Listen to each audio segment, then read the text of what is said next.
Prophet of Thought. Get ready.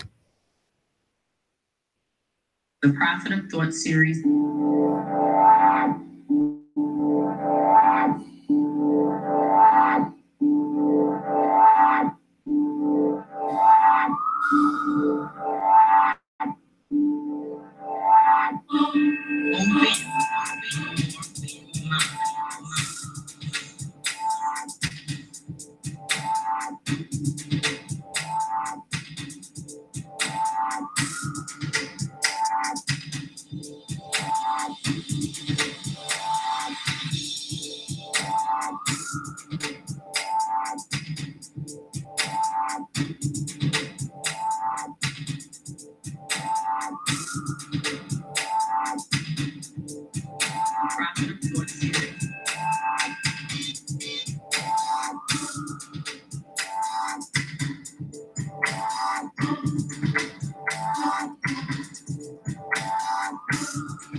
Peace, folks, and welcome back to another edition of the Prophet of Thought series right here on the old T.P.O.T YouTube page.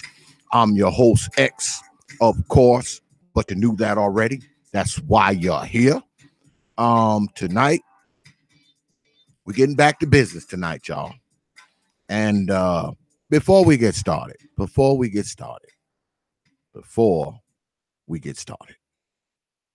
I need to say this to y'all. Y'all are my followers. Y'all are my subscribers. Y'all are my people. Y'all follow me. Y'all pay attention to the shit I do. Y'all follow my content. Y'all listen to my bullshit. You listen to me talk shit and all that. But those of you who follow the Prophet of Thought series, y'all know that we do a lot of serious shit here. And over the course of the last, I say 2 weeks, there's been a lot of bullshit. All right. It's been a lot of bullshit going on. A lot of bullshit, media, nigger hoe shit has been going on.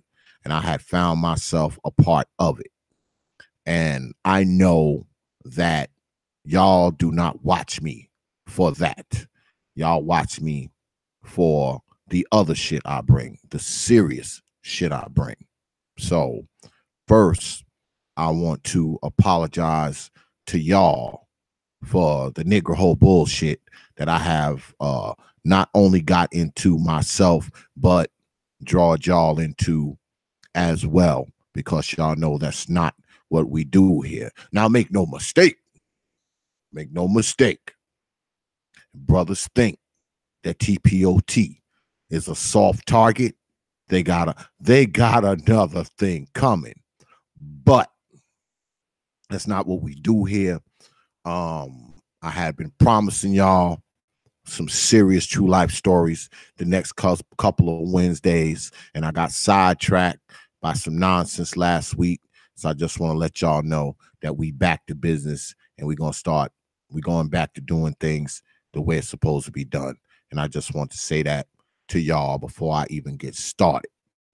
But anyway, tonight, I'm bringing y'all a very special show tonight. Tonight we have Miss Najiyyah Avery and Miss Dalphine Robinson here tonight.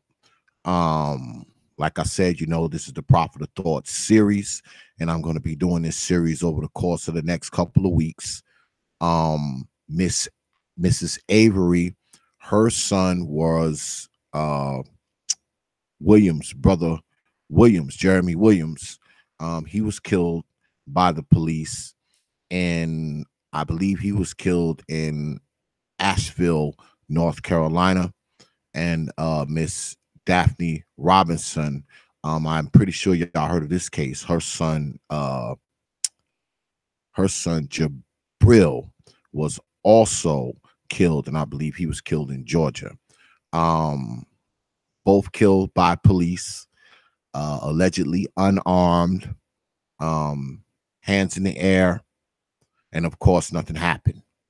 I'm not going to tell the story. I'm not going to give y'all too much of the story because I'm going to let the ladies tell the story.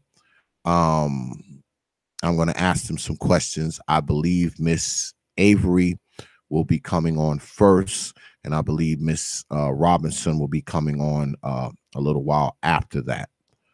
But yeah, tonight we're going to be talking some serious stuff. We're going to be talking some serious stuff tonight. We're going to be talking about some police injustice. We also going to get some background on the organization because these two ladies have combined and they have started an organization to kind of fight this crisis of police killing. I believe it is a crisis. A lot of people may disagree with that, but I do believe it is a crisis of police killing Black men. And these ladies have come together and they've created an organization, and they have a lot more ladies, mothers of these victims. And I will be bringing some of them on, mothers and fathers of these victims of police killings. And I will be bringing them on over the course of the next few weeks. And that's what we got going on, y'all. Like I said, back to T.P.O.T business, because I know that's why y'all watch me. Y'all watch me because y'all know we talk about all kinds of shit here. And tonight, like I said, we back on track. We back on schedule.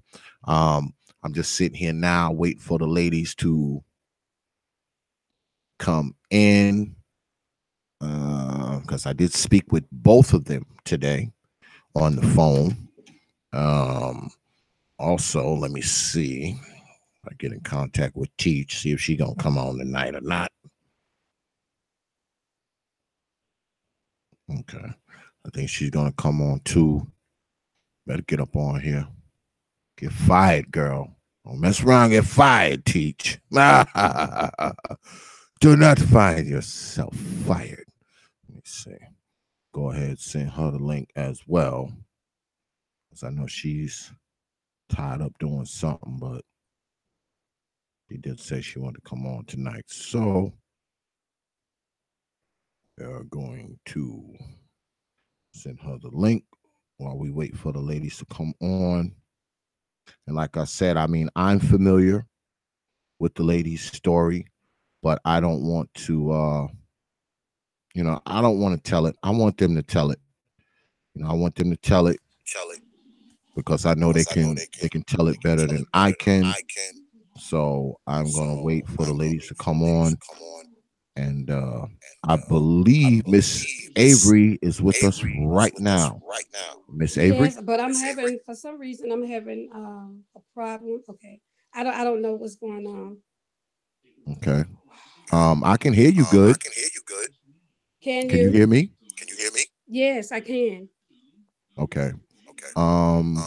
You're gonna have to, I think you're gonna have to mute your YouTube in the background because I'm getting an echo on this end. Okay, hold on.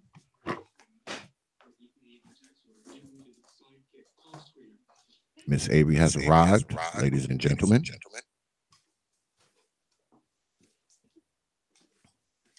I don't know what's going on. Are you there? Yes, I am. Can you Okay. can you hear me? Yes, I can hear you well, but I just can't see All you. right. Okay. I'm still getting somewhat of an echo.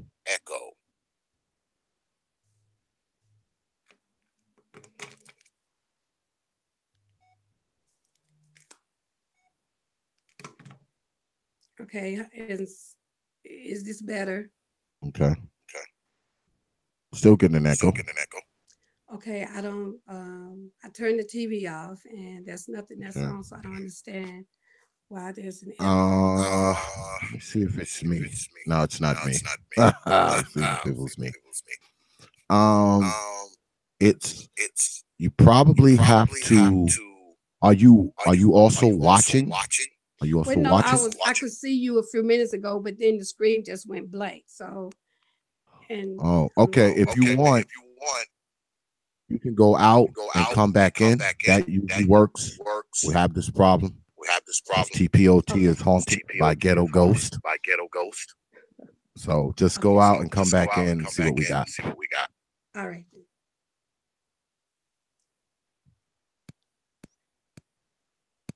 Yeah, cause y'all know we got I know T.P.O.T got those ghetto ghosts going on, boy.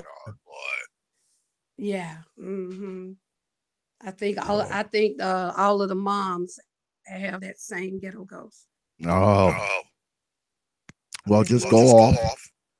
Just shut it off and then come back in and try turning your YouTube feed off or mute it if you can.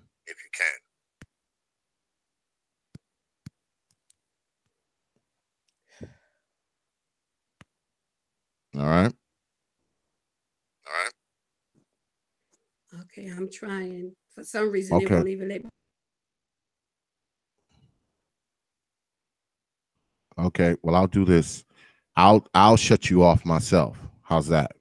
And just come back in. Okay.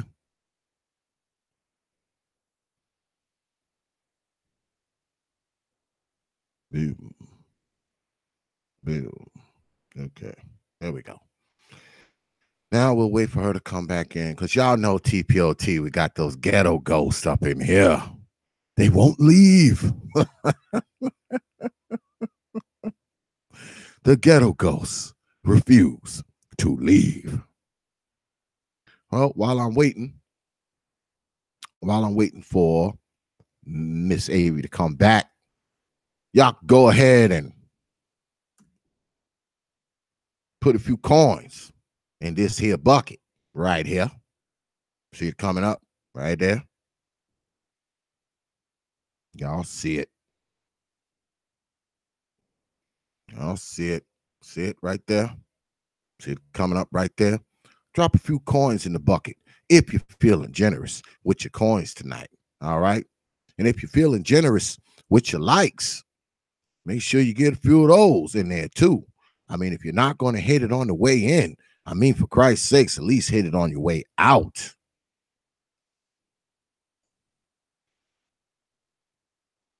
We need coins in this bucket, likes in this bucket. Thank you. Thank you very much. It's appreciated. Now she probably can't get back in. Something probably done went wrong over there. See what's going on. Give her a few minutes.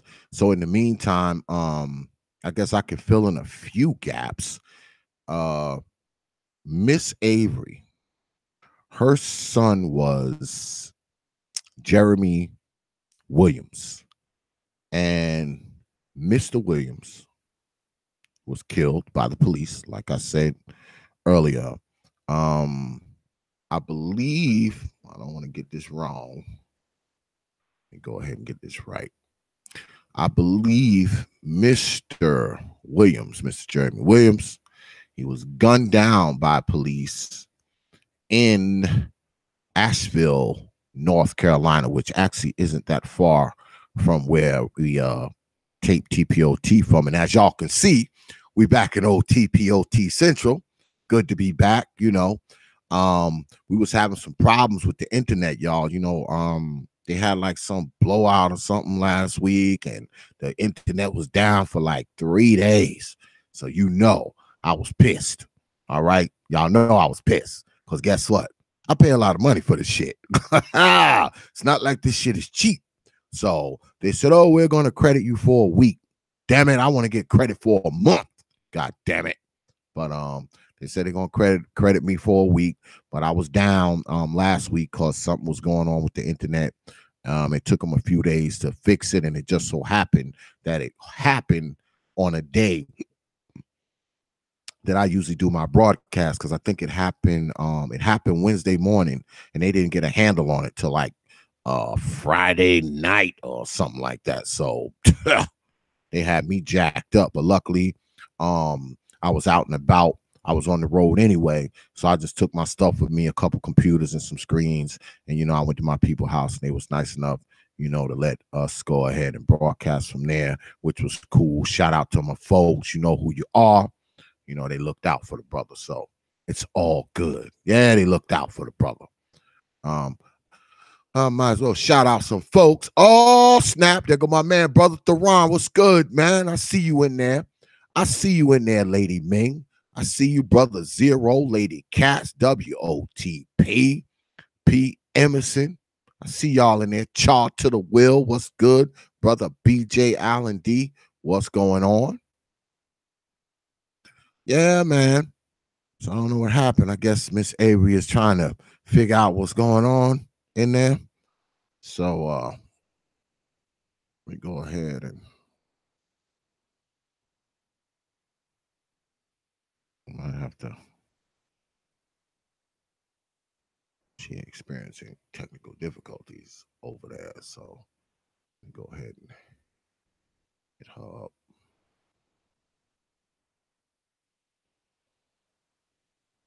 Let me go ahead and hit her up again. Just talk amongst yourselves. Just talk amongst yourselves, folks. Let's see.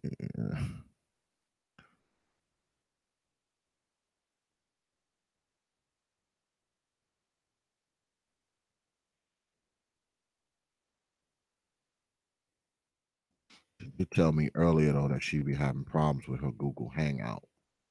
So, let's see.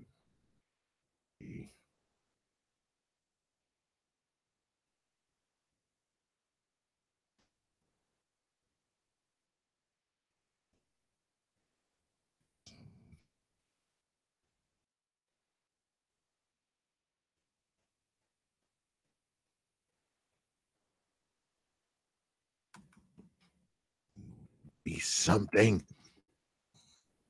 Always something, boy. That old ghost, boy. It won't leave.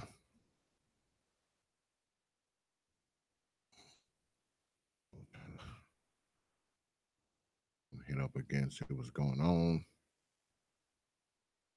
Hit teacher Tanisha up as well. What's going on with her?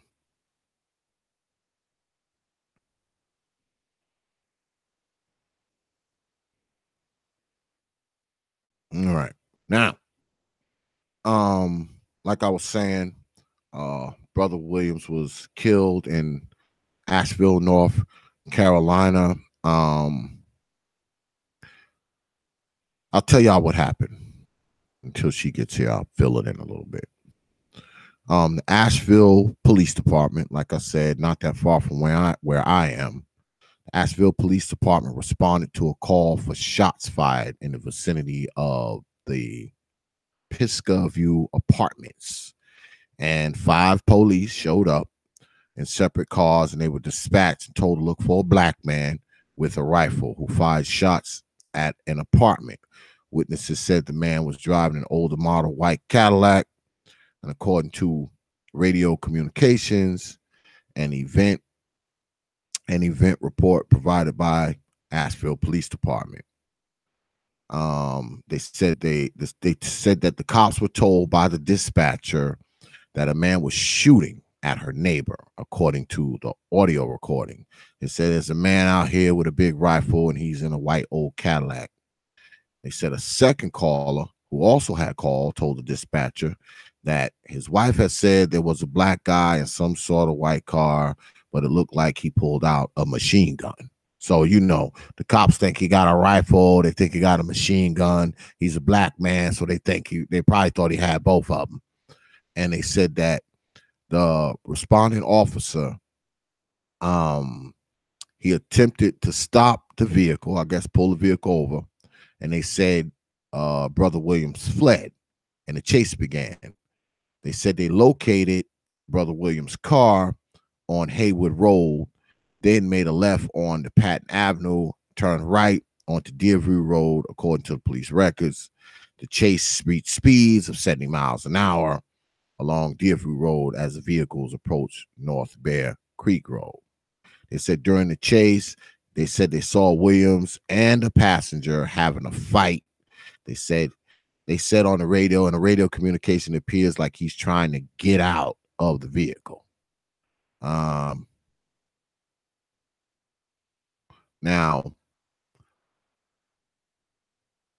you guys know, okay, because you're familiar with the cases, okay. You're familiar with the Michael Brown case in Ferguson. You're familiar with Eric Garner in New York, and you also are familiar with, well, some of you may not know Jonathan Farrell. Jonathan Farrell was actually killed down here a few years ago. I actually was at his rally.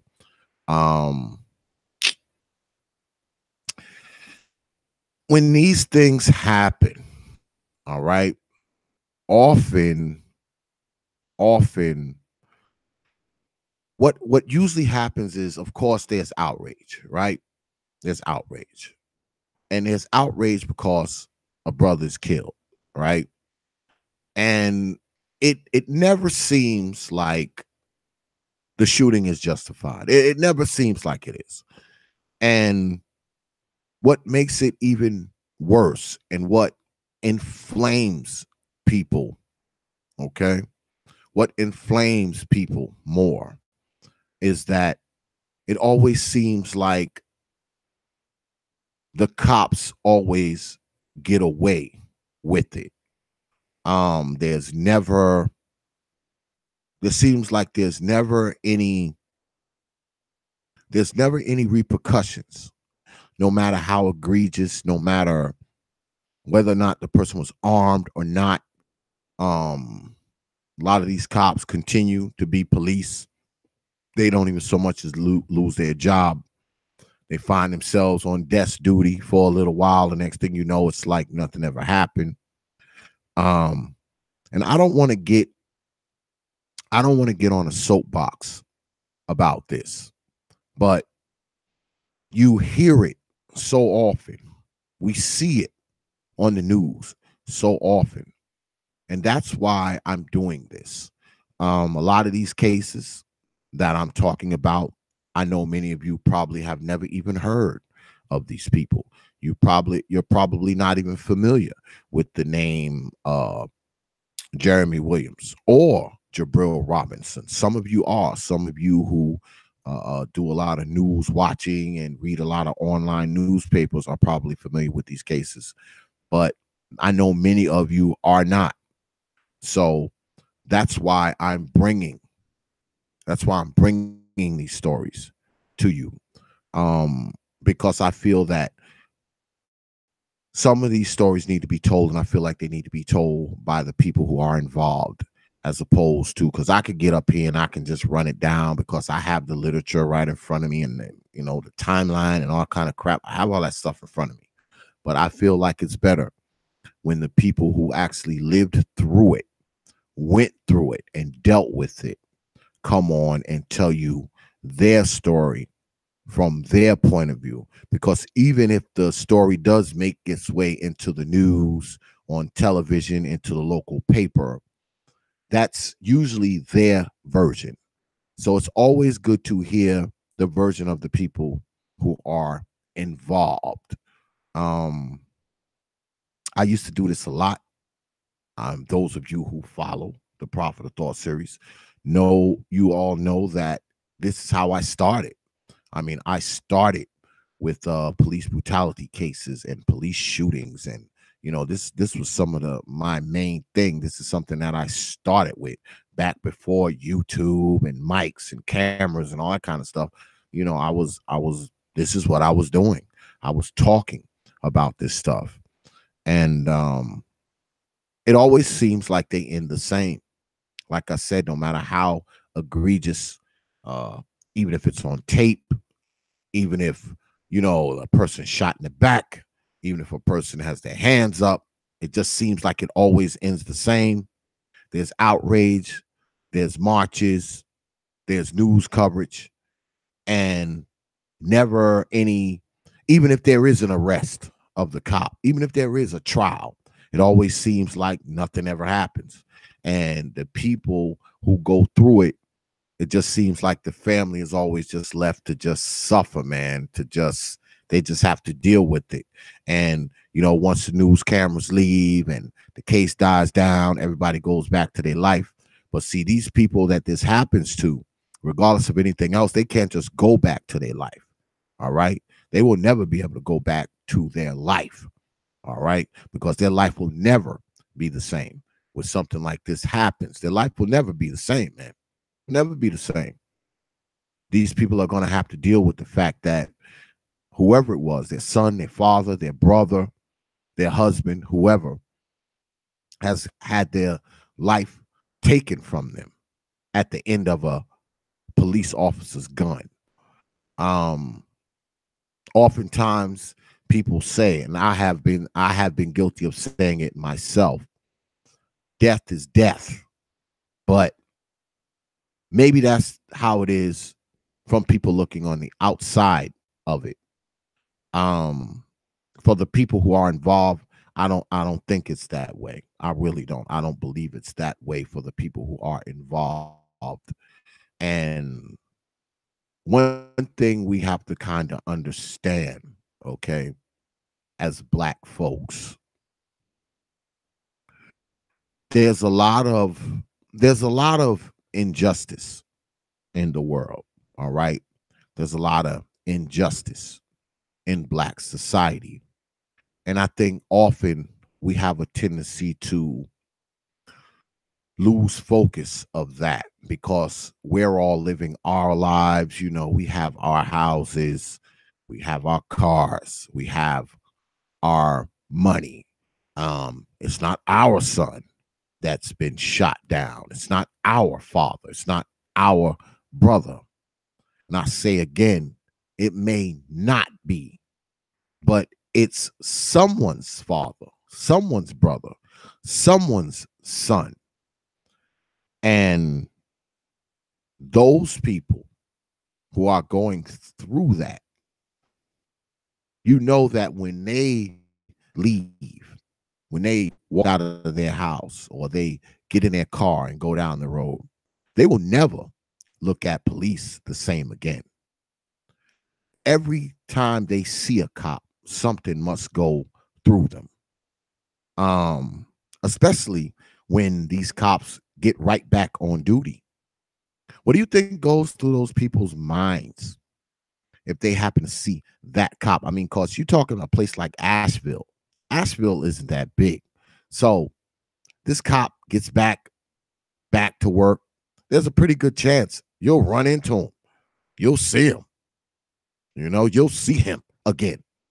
What are you thinking when you see this cop who killed your son, killed your brother, killed your father?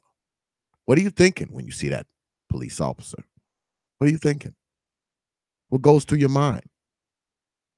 It can't be I understand. It can't be, yeah, you were justified in what you did. It can't be. And like I said, I mean, little small towns, you're bound to see the cop again. Bound to see him again. If you don't see him again, somebody who's connected to this person he's killed will see him again. What goes through his mind? I'm of the mind of this. If a cop kills someone, especially if the cop killed someone unjustifiably. I don't think they should be back on the streets again. Now, I think they should be arrested, tried, convicted, and thrown into a penitentiary with some of the worst people on earth. That's what I think should happen to them.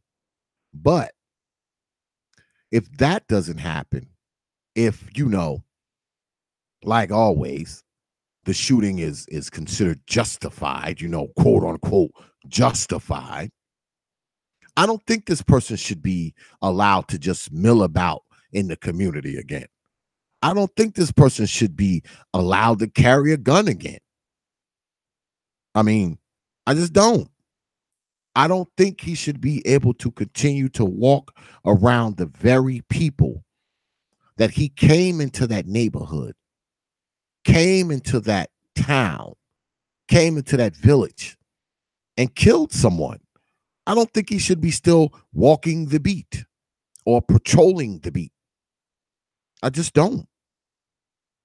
If you're not going to throw his ass in jail, I don't think he should be thrown back on the street, because what does that say to the people who live in that area, in that geographical location? What does that say to them? What does that say to the other cops? What does that say to those other cops? Hey, I can shoot a Negro and I'll be back on the job in a month. I'll be patrolling again in a month. I'll be on the beat again in a month. What does that say? It seems like there's no deterrent to this, because when these things happen, it's like it happens and the repercussions are so infinitesimal that there's nothing there to stop this from happening again. There's nothing there to keep the next cop from doing this. There's nothing there to keep this cop from shooting another person. I mean, he got away with it once, right? He got away with it once. So what's stopping him from doing it again? What's stopping him? I mean, it's something to think about, man. And I know we often don't think about that stuff, man, because it's not us. It's not us. So we need to stop and think about some of this stuff. Now, mind you, if a person gets into a shootout with the police, right, and he finds himself shot and killed, I can't really be that mad at the police, okay? I can't really be that mad at the police. I mean, they having a shootout. You shooting at police shooting at you. Somebody bound to get shot. Somebody bound to die. But when these brothers find themselves shot in these precarious freaking situations by these nefarious circumstances, and I mean, it's just you hope you never hear anymore, but you know you will. You know there will be more. I can't even get up here and say, well, there's not going to be any more police shootings. There's not going to be any more police killings. I can't get up here and say that, because as it stands now, I believe one black man gets shot by a cop or a vigilante every 28 hours, I believe, or 26 hours. That's like one a day. One black man's getting killed by the police or some type of vigilante who thinks he's the police every single day. Think about that. Every day. Every single day that happens. That's why I can't sit up here and say there won't be any more. You know there will be more. You know there will be more. There will be more. A brother may be getting killed right now as we sitting up here on the YouTube page. A brother could be getting shot right now. Probably got shot 5 minutes ago, 10 minutes ago, an hour ago, an hour from now. Think about that. I want y'all to let that seep in. When you're talking about, yeah, Lady Nisha, every 28 hours. Every 28 hours, brother gets shot down. And usually, More often than not, guess what? His brother don't have a gun. His brother don't have a knife. He ain't got a stick, toothpick, nothing. Billy club, nothing. But he's dead. He's dead. The cop lies. The cop gets off. It's kind of the story. I think many of us have gotten numb to it. We've gotten numb to this whole thing.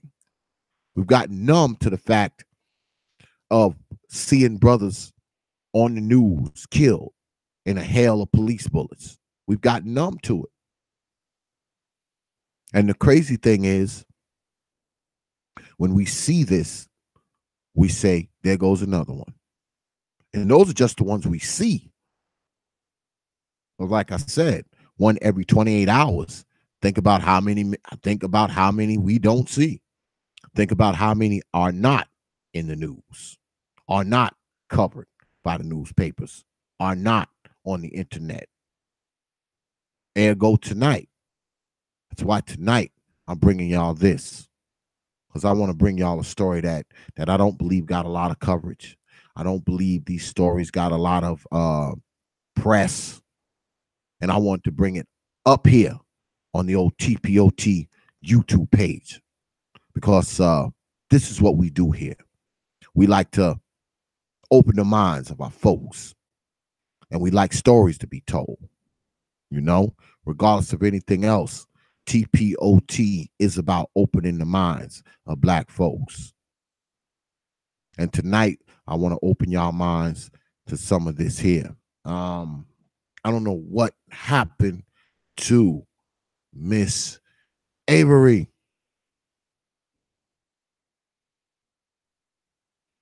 She's having some problems, obviously.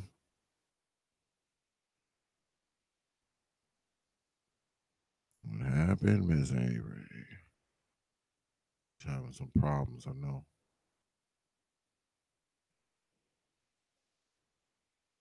She said she be having problems with her Google Hangouts. Do this.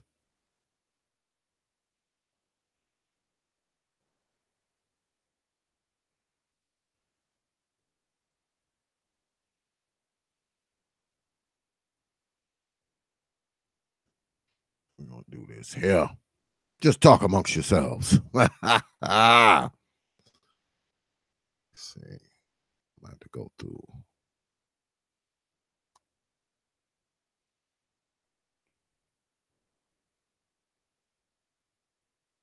I have to do some trickery, y'all. See if I can get her up in here. I might have to help out. Might have to help out. Every now and then I gotta help folks out. Every now and then I gotta help folks out.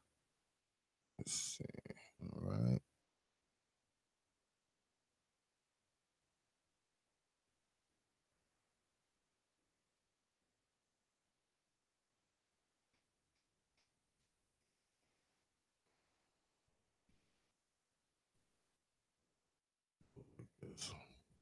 Sometimes this works, sometimes it don't. Because I have to do this with Teach sometimes. Because sometimes I don't know, man. Well, I know what it is. It's the T.P.O.T ghetto goals. Sometimes they make things type difficult.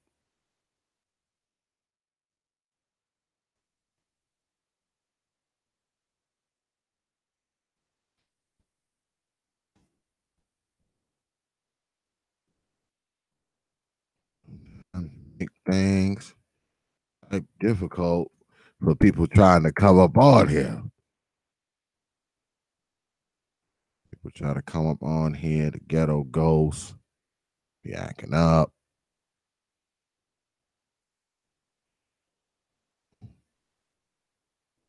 Okay.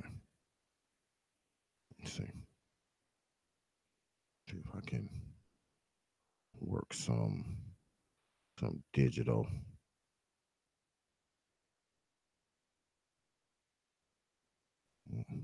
See if I can call her. Try to call her on the old video. See if that'll work.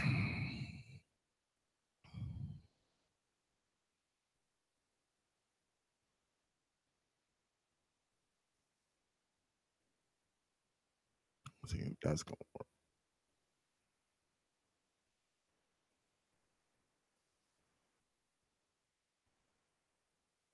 Okay, not getting through. What the hell is going on? What the hell?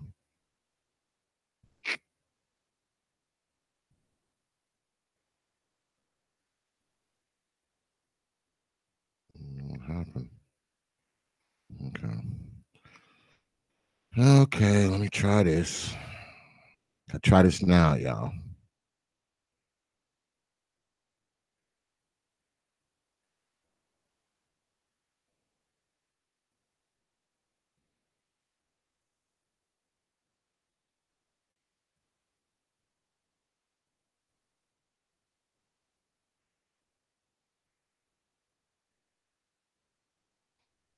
Try this now. I don't know what happened. Something must have screwed up on her end because I couldn't even. I tried to call her as well, but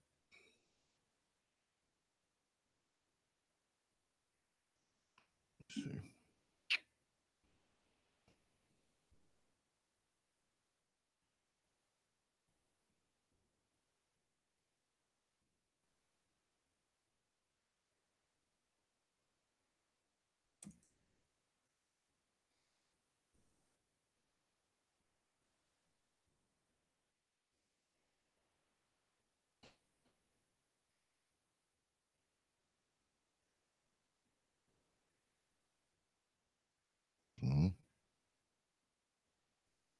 See if I can do it like that. Yeah. So we often have these problems, y'all. Mm. I see what you're saying up there, Lady Nisha. I mean that's rough. Grandpa was murdered by police, and your cousin was killed. That's rough. That's rough.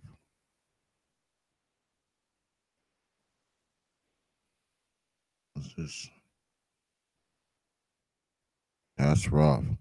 You want to come on and talk about it while we waiting for Miss Avery and Miss Robinson?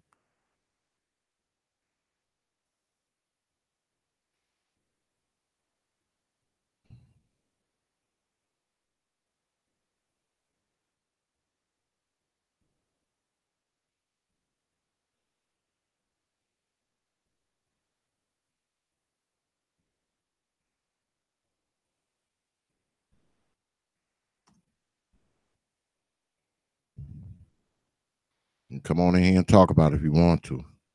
While I'm waiting for the ladies, Lady Nisha. If you want to,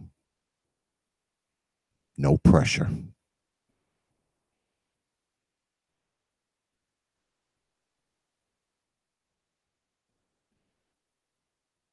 No pressure.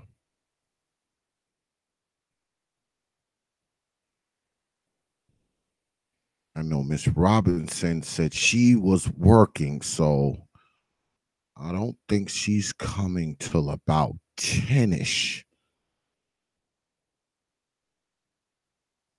So I just hit Miss Avery up. I don't know what happened on her end. She was on here, but we was getting the echo. I should just let her rock out with the echo, right?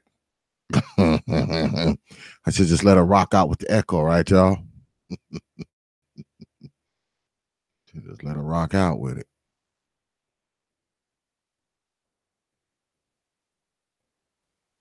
Something's going on her end. I just wrote her, y'all. So I don't know. I don't know what's going on.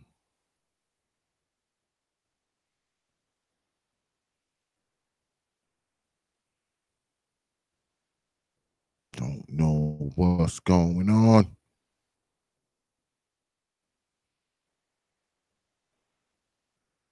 Yeah, come on, Lady Nisha. While I'm waiting for my guest, you might as well come on. Might as well come on and talk about it. You might as well come on and talk about it.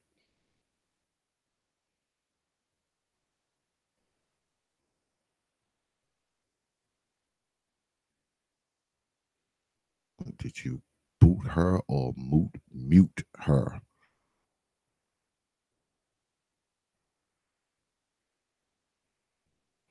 I ejected her. You think that's why she can't get back in? You think that's why? Is she blocked now? Let me go in here and see if she's blocked. She might be blocked. I might have blocked Miss Avery out when I did that. Let me go in here and check. I might have blocked her when I did that.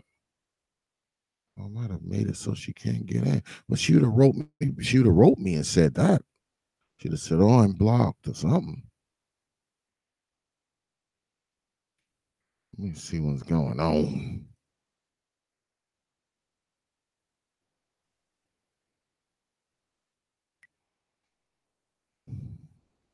Now my computer want to move all slow. Too much shit going on at once. Might be time for a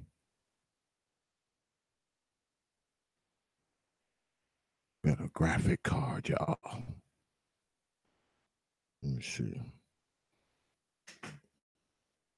Yeah, because now, but that wouldn't have blocked them. That wouldn't have blocked them off the channel. That wouldn't have blocked them. Let's see. Nope. Let me see.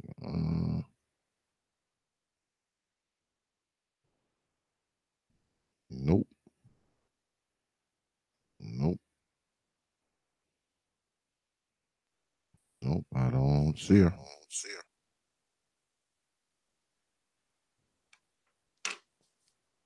Okay. Are you there, Mrs. Avery? Yes, I am. Okay. Back, huh? Yes. All right. We're gonna go ahead. We're not gonna worry about the echo. I told my audience a little bit about your story, so you can just go ahead and tell them about your son and how it happened, when it happened, where it happened. The floor is yours, madam. All right. Thank you. My name is Najiyyah Avery, and my son was Jerry Williams. Well, his name was Jalatif Savay, but everybody called him Little Jerry. Well, on July the 2nd in 2016, he was well, the story, well, the lies that they told us that he was supposed to have led a 3-mile chase on a road that it would be totally impossible to do. And but anyway, when he stopped in these apartments called Diva View Apartments on the west side of Asheville, he got out of the car and he put his hands up and he said, "My hands are up."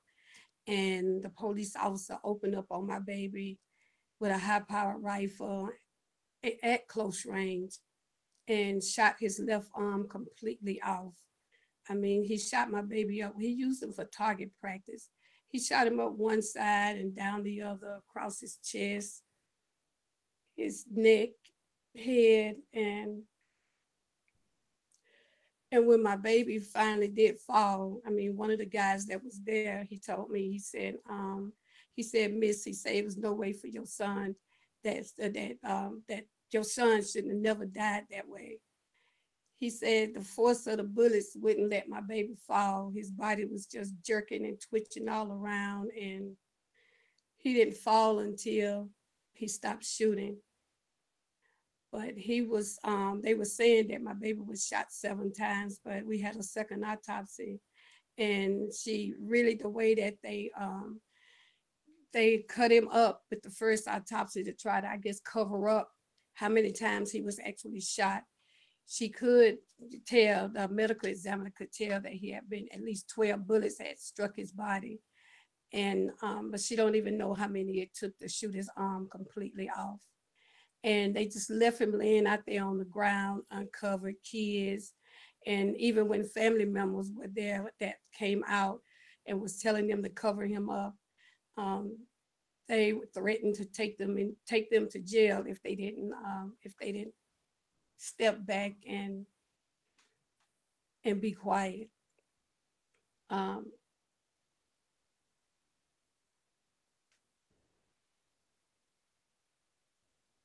when I'm Well, sorry. well, let me ask you. It's okay. Let me ask you this, Miss Avery. Yes.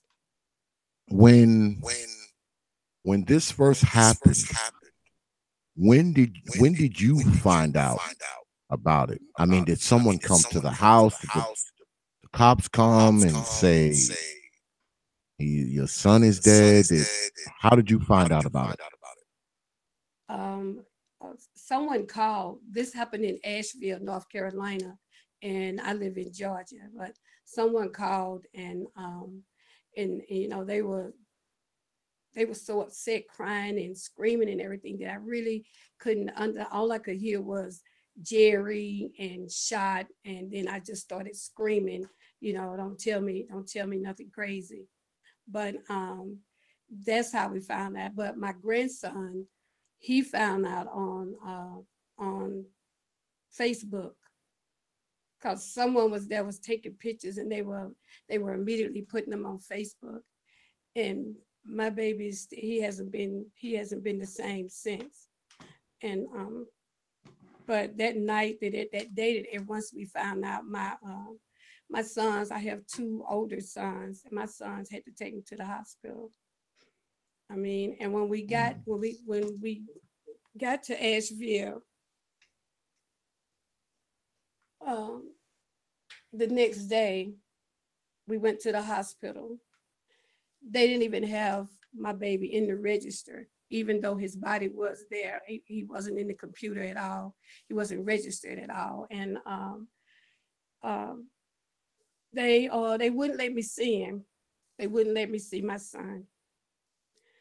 They told me that the SBI told me that the way that I saw my son last is the way that I need to remember him, because the way he looked now is not the last image of my son that I want to have in my mind. But I just kept saying, I want to see my son. I want to see my son. I mean, he was my son. They had no right to deny me. My son was never identified. We had his body. The first time I saw my son was a month. It was one solid month later, August the 2nd. And Wow. They held his body for a whole month. well, no, once the funeral home director got him, I told him that you know, I wasn't putting my baby in the ground until we had a second autopsy. So first of all, we had to find a medical examiner that would even do a second autopsy, because the first one, she wouldn't do it. Once she knew that it was from Asheville, she wouldn't do it. And then there was another one. They said they would do it, but they wouldn't go. They would do the basic autopsy, but they wouldn't go to court. So we had to find one in another state to even that would do a second autopsy. So my baby was, until we found someone that would do the second autopsy, he was just in the freezer. He was in the freezer. He was in the freezer. He was in the freezer. That's the only way I could deal with it, is that I have to keep repeating. He was in the freezer. Now, I was reading reading about the story, and the cop who shot him, um, Sergeant, because I believe in calling names, Yes. Sergeant Tyler Radford Radford. is his name. Yes. Radford, correct? Yes. This guy, the only thing, according to what I'm reading, is he was just put on administrative leave. Yes, That's it. that's it. That's it. I mean, and he was never out of work. For the matter of fact, he was right back. He was right back at work. And my thing was, okay, now they put him back. They put him back to work to go out and murder another mother's child.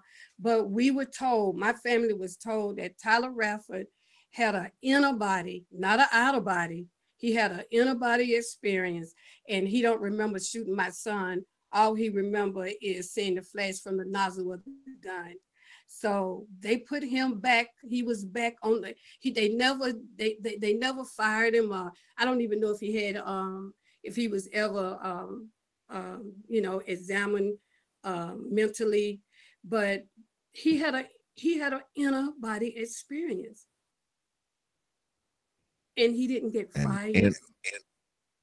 An inner body, not an outer body. An inner body.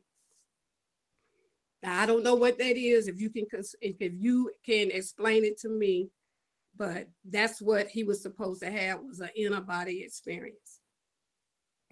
Well, I'm going to tell you this, Mrs. Avery. I have heard and covered so many of these stories that I'm not even surprised that they made something like this up. I mean, they'll say anything. They'll say they saw ghosts. They'll say they heard music. They'll say, they'll say all kinds of nonsense.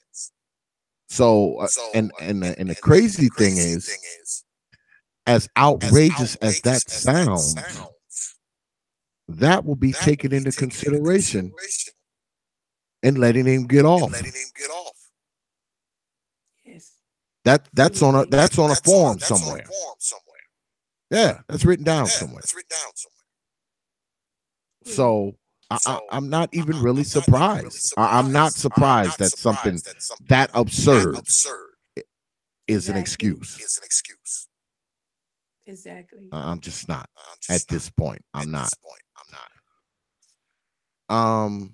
So what has happened since? Because I know this was a while ago. What has happened since? Well, actually, we had to get we have another attorney.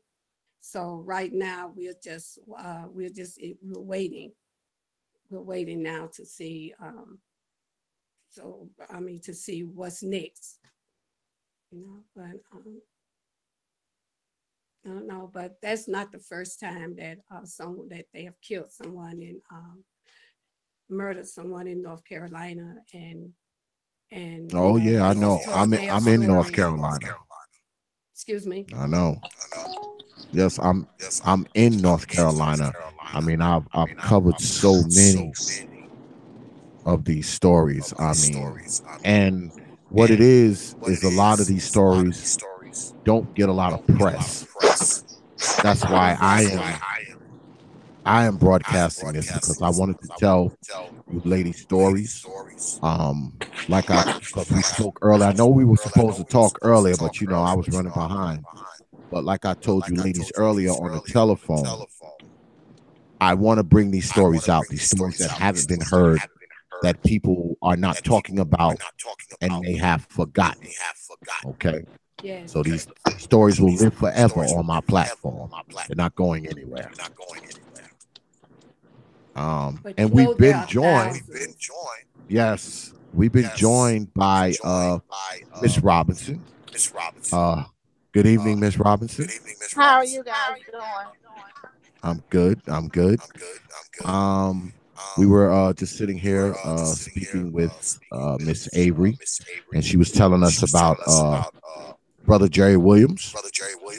Yes. How he was brutally gunned down by the police in Asheville, North Carolina, which actually isn't that far from where I am right now. Now that you're here, Miss Robinson, I did tell the audience a little bit about your story in the beginning, but now that you're here, madam, the floor is yours. Yes. Can you hear all the rain where I'm? I can hear you guys a little bit. Okay. I can hear you, Dad. We can hear you. I'm sitting in my car, so it's a Okay. lot of rain. I just got off work. You got somewhat of an echo too, but Hold on one second.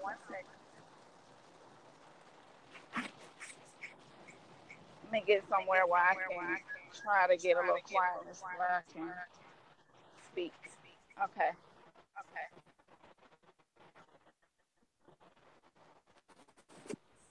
All right.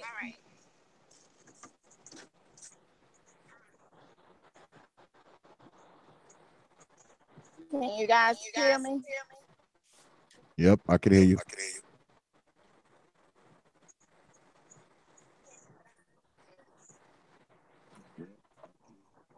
Okay. Um, just to tell you a little bit about me and my son. My son is Jabril Robinson. My son was uh, executed on 16, 2016 by police.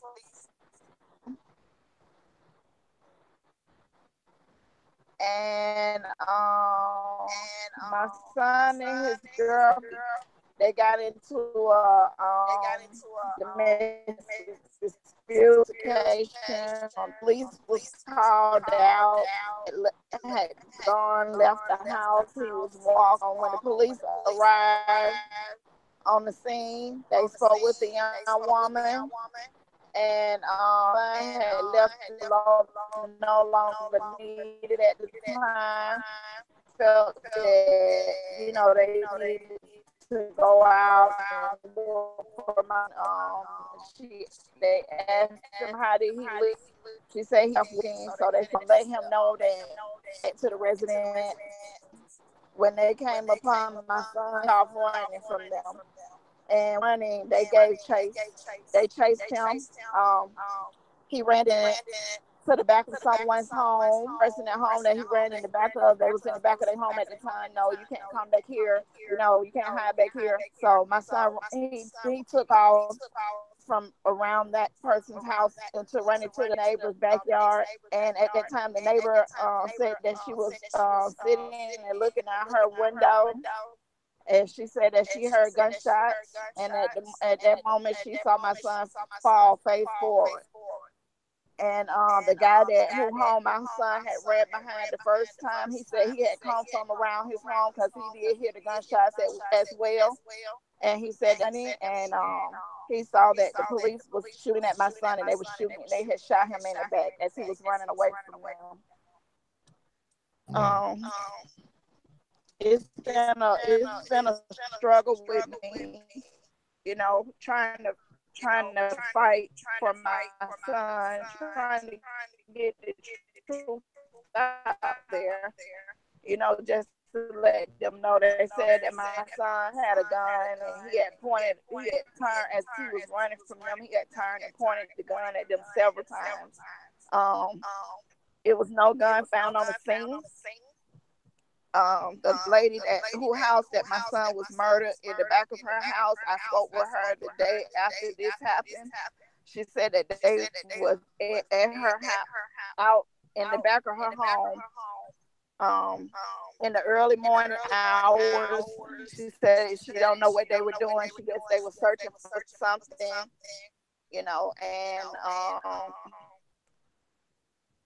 it's just a lot of cover up. A lot of things that has been going on with this case where I can't get any answers. I don't have any of my son belongings. The DA for Clayton County, she closed the case out without communicating with me. So let us get this straight. He was, according to the police, he was running away, and he was pointing the gun at them as he was running away? Like, was he like this? Was he turning around? I'm trying to show you how ridiculous this sounds. Yeah, they said as the police say as he was. No, the police say as it was reported that as he was running away, that he was stopped and he would point the gun at them, and then he would take off running again. This is what they were saying that he was doing at the time. Okay, so he was running. He would stop, assume the "I'm going to shoot you" position, and in that and time, somehow. I know my son. Go ahead. Yeah. So he would run, stop. At the time that this was going on, I know my son called me twice. I missed 2 phone calls. Did we lose her? Did we lose her? I don't think so. I still see her down there. Hello. Are you still there, Miss Robinson? I can hear you. Are you there? Yes. You're kind of borging out. Maybe the signal's weak, or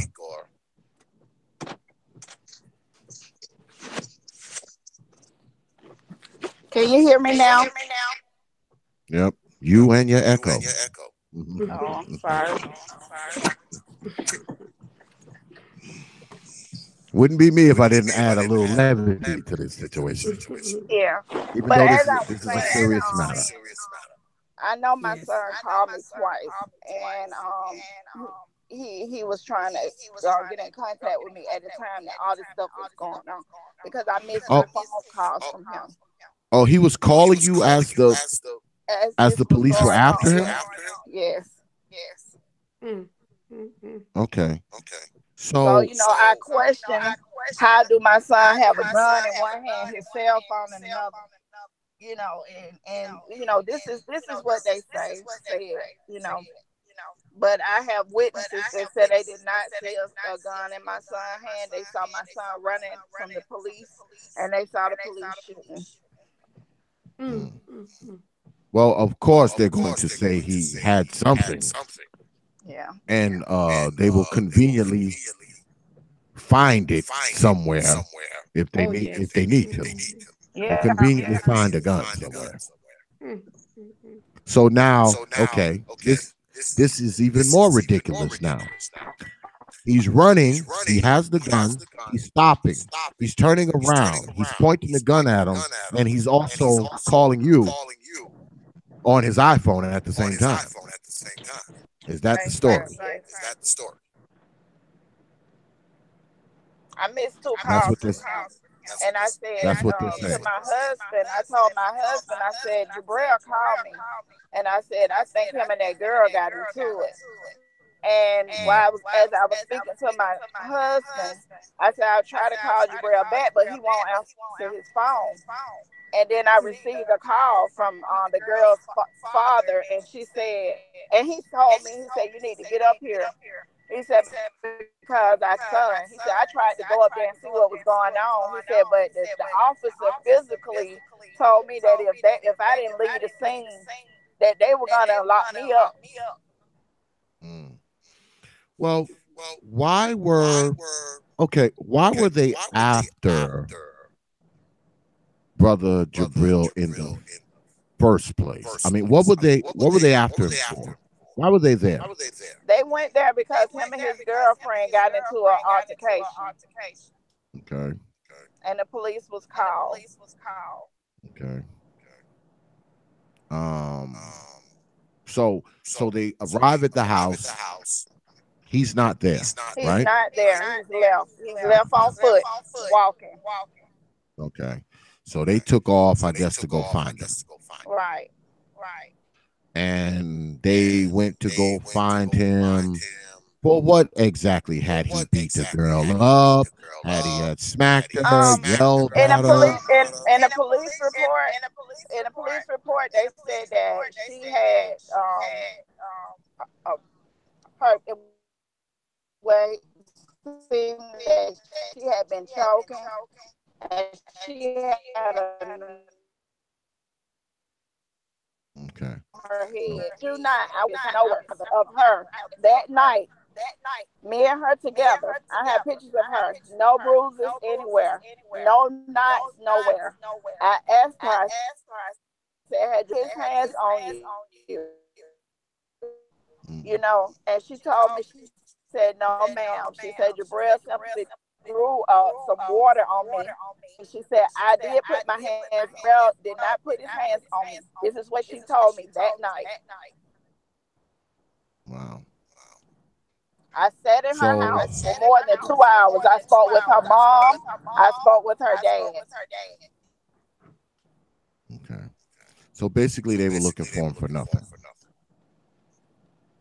Basically, Yes. they was looking for him for nothing.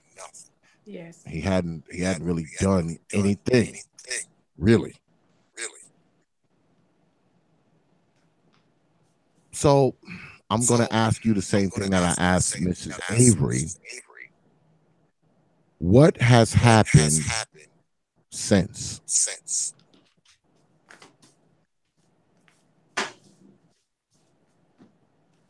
Did we lose her again, Are you Miss asking me or Robinson? are you asking Miss Avery? No, I'm asking you, Miss Robinson. Are you asking What me has what happened has happened? since? Okay, so what has Yes. happened since is what, like I told you, the DA, she did not even speak with me. I've been getting a run around with her, but she closed the case out. Um, Without even contacting me, talking to me, speaking with me about anything. I kept getting a runaround with them. I've had two lawyers since all this has happened. Um,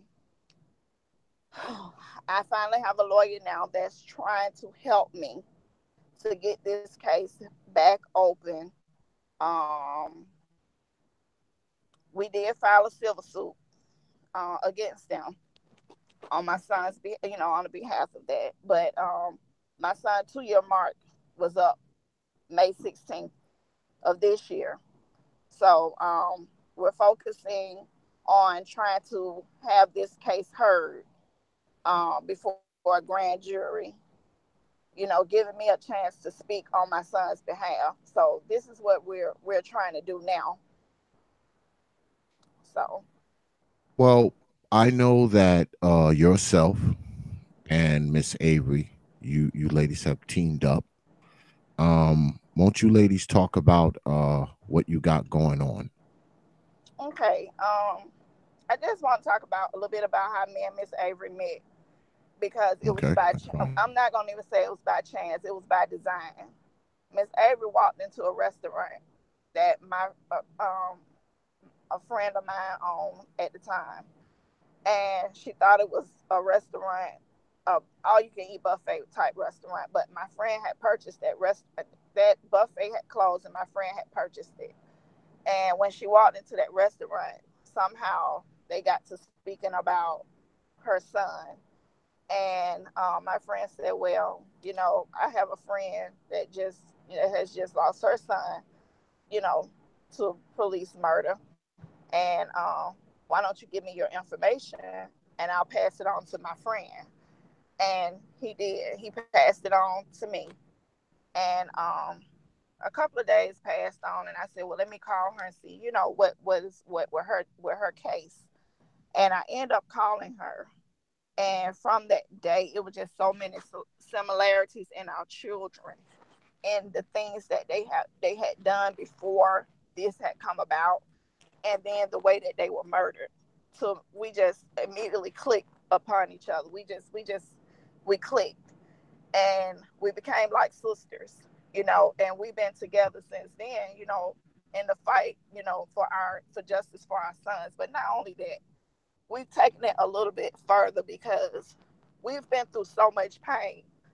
I sat with her and she spoke about her son And I've listened to her pain and the screams and the crying, and she's done the same thing for me. So we know that if it's this painful for us and we're going through it, it has to be this way for someone else.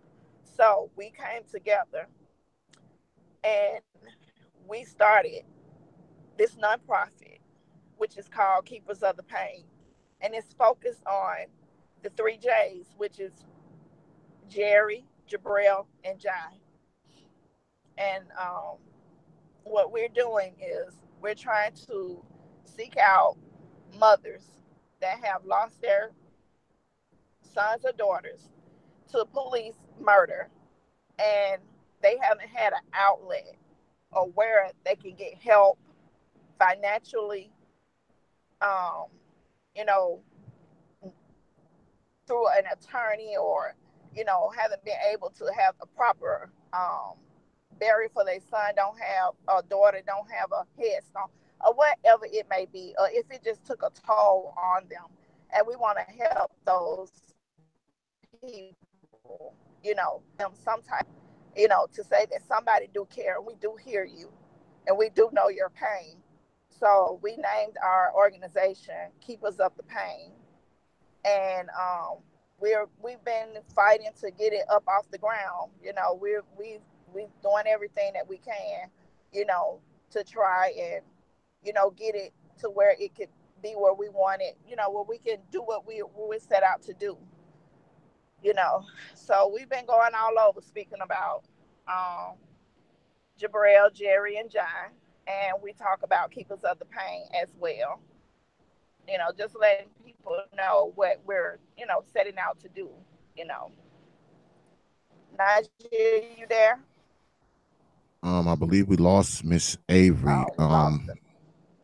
I Yeah. don't know if it was you or Miss Avery was telling me earlier when we spoke on the phone about a million mom march. Yeah, Miss Avery. Yeah, Miss Avery. She She's back. Yeah, She's back. I'm here. I'm for back. Can you hear me? okay. Talk to them Yes, about your Million I can hear Moms you. March. Um, well, first of all, I think we need to talk about the the unknown and forgotten pain. Those are the mothers that their stories, there's no one heard of their story. So what we need to do is reach out to those moms to let them know that that they can contact Keepers of the Pain at gmail.com, and that if they feel like they really want to vent, but I do have people that will listen to, that will allow me to vent as long as I need to. But I know a lot of the moms didn't have that. We never heard about their stories. Like when I was telling you earlier that their story didn't reach any further than in their local newspaper. But there are thousands. There are thousands of moms out there whose sons and daughters have been murdered unjustly by the police. But in those little small towns, you don't hear about them, or they sweep it under the rug real quick, like they tried to do my son's story, And I mean, it's crazy, but what we want to have a Million Mother March to Washington D.C. And I think it would be great, if we could at least contact about 300 or 400 mothers. But I know that's going to take some work and time to do.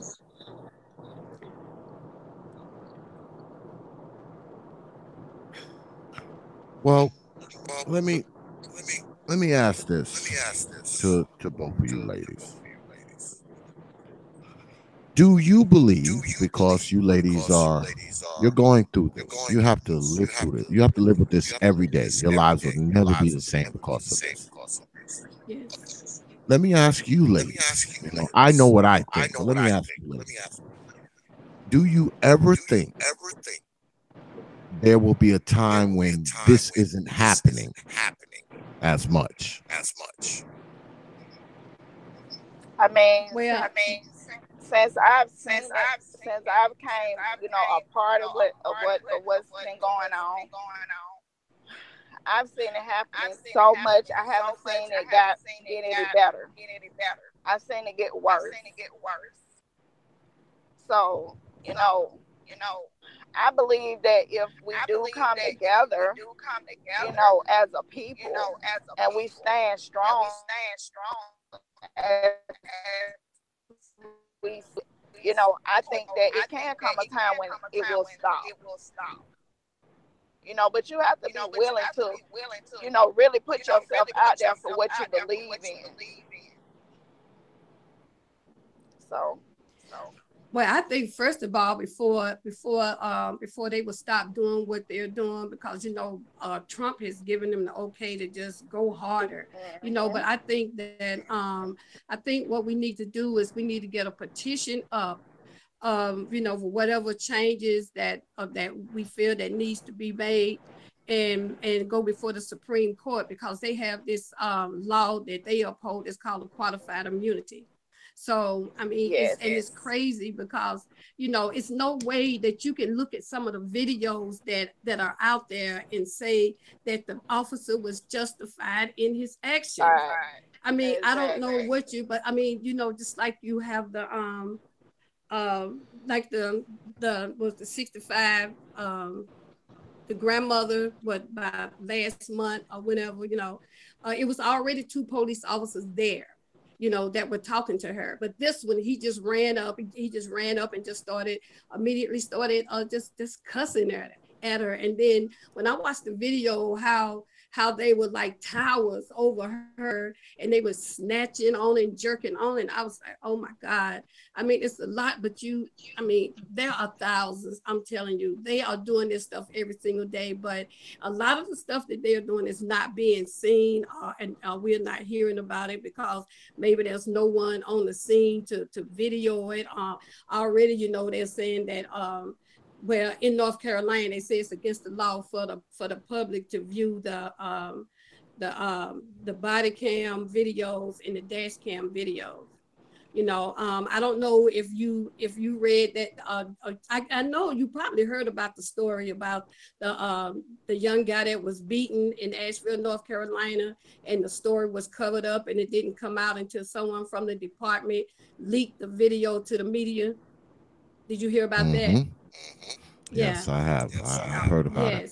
I'm pretty those familiar are with the stuff that goes on. Those are the same people up there. They say for jaywalking. Yes. Exactly. You know, and I mean, and this is just like the story they was trying to tell me about my son. They said my son had he got out of his car and pointed a rifle at this officer, and that's where he immediately shot him. I mean, we have pictures of my son standing outside the car, because there were people that were snapping pictures and they were immediately sending them out.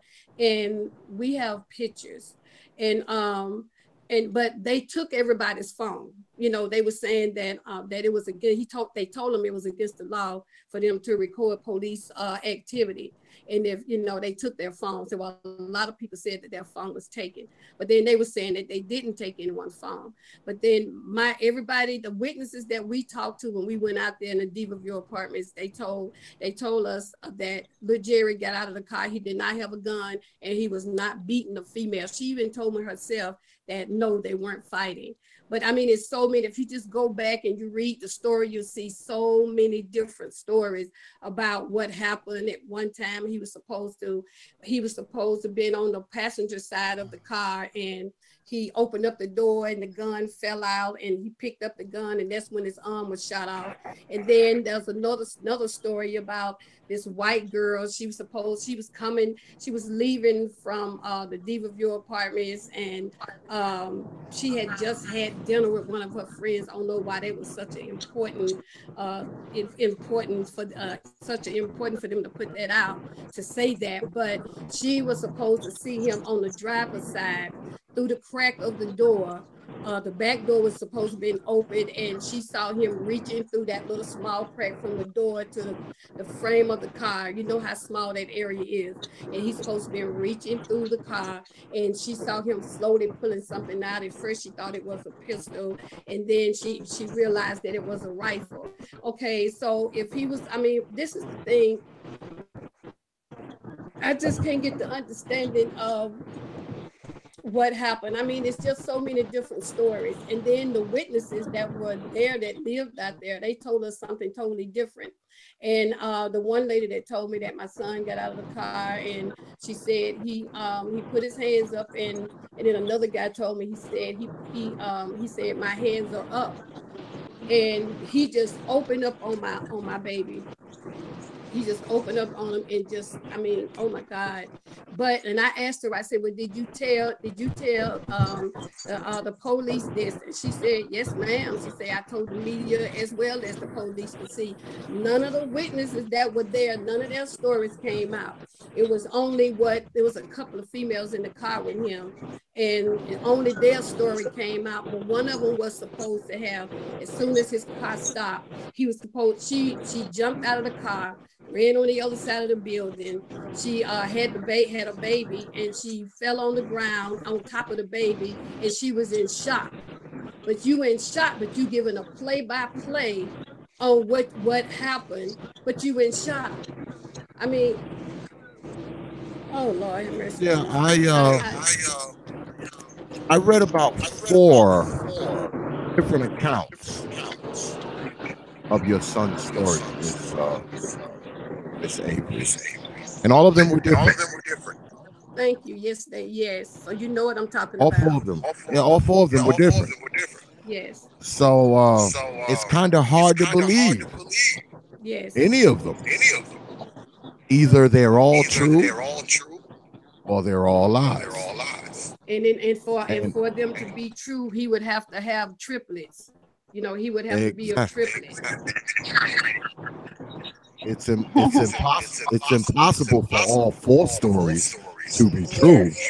Therefore, it's more than likely all 4 stories are lies. I mean, that's just my opinion. Yes. You know, that's my opinion. Well, that's a lot of people's opinion, you know, and I mean, it's so crazy. And then the fact that they wouldn't let me see my son, they wouldn't let me see him. And then they were telling me that, I mean, how can you tell me that the way that I saw my son last is the way that I need to remember him, because the way he looked now is not the way that I want to have the last image of my son.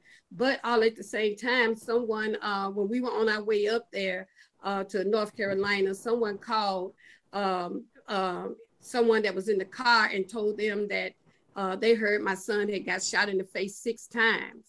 So when I'm sitting there and these people are telling me that the last image of my son is the image that I need to hold on to, because the way he looked now is not the image that the last image I want to have.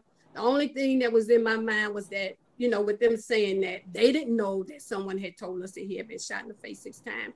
So my only thing that was in my mind was, okay, they telling me this, that means that my baby doesn't have a face. But I told the funeral home director, I said, I don't care if my baby don't have a head. I'm having an open casket funeral because I want the world to see what they done to my baby.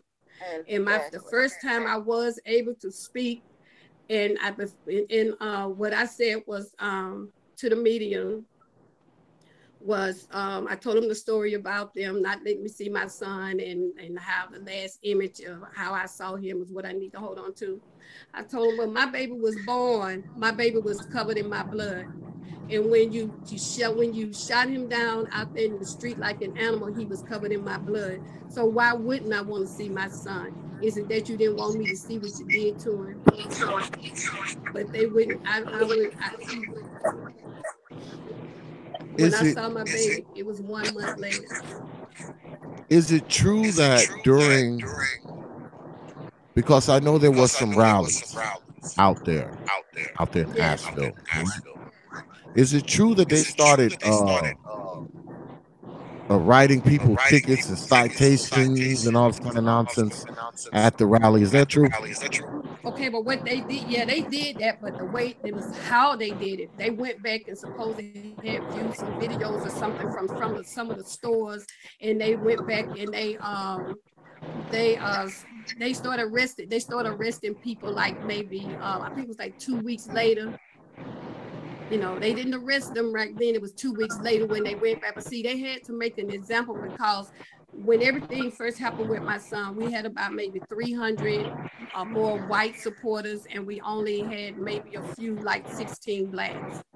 And so, and it even came out in the paper, okay, white people throwing their bodies in front of black bodies, you know, but then they shut the police department down. And I mean, they didn't, if you see that they shut them down for about maybe 30 hours. I mean, they didn't know what to do with them because, you know, they had never seen anything like that because for one, nobody had never challenged Asheville Police Department before. You know, nobody had never challenged them before. And it was like, I mean, oh my God, it was crazy. It was 10 days before my baby's birthday. And he called me that morning about 6:30. And I said, well, where are you, little Jerry? He said, man, I'm at work. He said, we probably gonna be here till about 8:30. And I said, well, what are you on your break? He said, no. He said, I just sneaked out to call you. And I said, well, you better sneak back in before they realize that you are missing. And I said, well, just make sure you call me. And he said, okay, I will. I said, look, I'm not playing with Jerry. Make sure you call me when you get off. And he said, I will. I'll call you. And a few hours later, my baby was gone. My baby was gone. And he was working on his days off because his birthday was coming up. Oh God. And so go ahead. No, I'm sorry. No, go ahead. Finish everything. No, I was saying that his floor manager told me that when he was leaving that morning, he told him, you know, this is gonna be my best check ever. Because he came in and he worked on this, he put all those hours on his day off. Because his birthday was coming up, July the 12th. So I mean, every single day is like July the 2nd for me. I can't get past July the 2nd. I can't get past it. I can't. Like well, this is what I want to say to both of you ladies. You have our condolences from me, T.P.O.T. and the T.P.O.T. team and the T.P.O.T. family. We can't even imagine what you're going through. I mean, we have no idea. As many of these stories that I have covered, as many as people as I've had on my show, and it's absurd that I even have to say that, but it's true. I've had many mothers of many victims on my show over the course of many years. And you ladies are number 2 and number 3 of mothers that I've had in the past 2 weeks, which lets you know how often this happens. But I will say this. At some point, there has to be a reckoning. And I may not necessarily know what that reckoning is, but there has to be a reckoning. And there also has to be some type of repercussions for this. And there has to be a system set up. So when you have these egregious situations taking place with people, that these guys just don't sit at a desk for a little while, then just go back to work like that never happened. You spoke of the Supreme Court and this immunity thing. Won't you tell my folks a little more about that? It's that well, where I believe that was qualified Miss immunity is I mean, it's basically qualified immunity is basically what you're seeing that's happening to all these police officers right now. I mean, they can go out and you can have a man laying down on the ground with his hands behind his back, handcuffed behind his back. You have an officer standing over him with a gun, and another officer could just run up and just start stumping his face, stumping his face on the street. But then he could say, "I fear for my life," and you can look at the video, but you can't see that there's something wrong with this. I mean, you can't see that there's something wrong with that, but then it's like they'll get off. Qualified immunity means that it's going to be hard to get one of them for murder and for them to do any prison time. I mean, I know that's not the that I'm just kind of like summing it up, but unless we can get some laws changed and some protocols and procedures, some new protocols and procedures put in place, changed, and get some new laws put in place. I mean, it's going to continue to happen the way it's going now.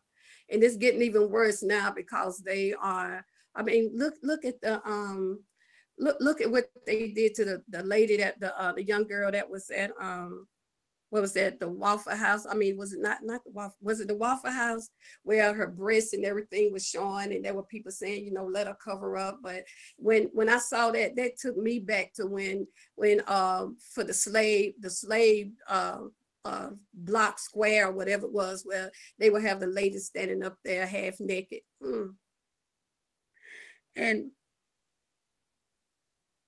And then just all of the stories where, I mean, there was this one police, this one guy, he had his hands up, and the police, and you know, it was one police officer there, you know, and then there was another one that came up behind him, and he was telling him, shoot him, shoot him, shoot him. And he said, no, I'm not going to shoot him because he doesn't have a gun. And he was like, shoot him, shoot him. So when he didn't shoot him, the one that was telling him to shoot him, he shot this guy, filled him full of holes, and he killed him.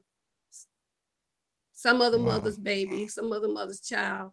And then they fired the police officer that didn't shoot. But then I also know that if I'm not mistaken, that he ended up suing them for quite a bit of money for firing him. You know, so I mean, it's crazy. Well, I wanna do something. I wanna share something with both of you ladies. This is something that I talk about on my platform all the time. I have brought it to the attention of my followers and my viewers and my subscribers, so they're well aware of it. They're probably tired of hearing about it, but I'm going to share it with you ladies tonight anyway. Let me see if I can do it without messing it up. Okay. Can you ladies see that? Can you see what's on the screen? Yes. Okay. This is something that's on my website. I call it Tribute to the Fallen. And what Tribute to the Fallen is it's a carousel of pictures that have been sent to me over the course of time to people that have lost their life to police violence or street violence. And believe it or not, most of the people that are on here are people that have gotten killed by the police. That have gotten killed by the police. I get these pictures, and when I get the pictures, I take the pictures and I put them up on this carousel, and they will always be paid tribute to on my website as long as I'm alive. So if you ladies are interested in having your sons have a tribute paid to them, You have my information. You can send me their photographs, and I will make sure they go up on this carousel so that they can be remembered. You know, they'll never be forgotten as long as I'm alive. Mhm. I just want to share that with you ladies. Yes. Um, And you know they have like I said, they have an you ladies have my info. yes. So I just wanted to share that with you because oftentimes, like I told my audience earlier tonight,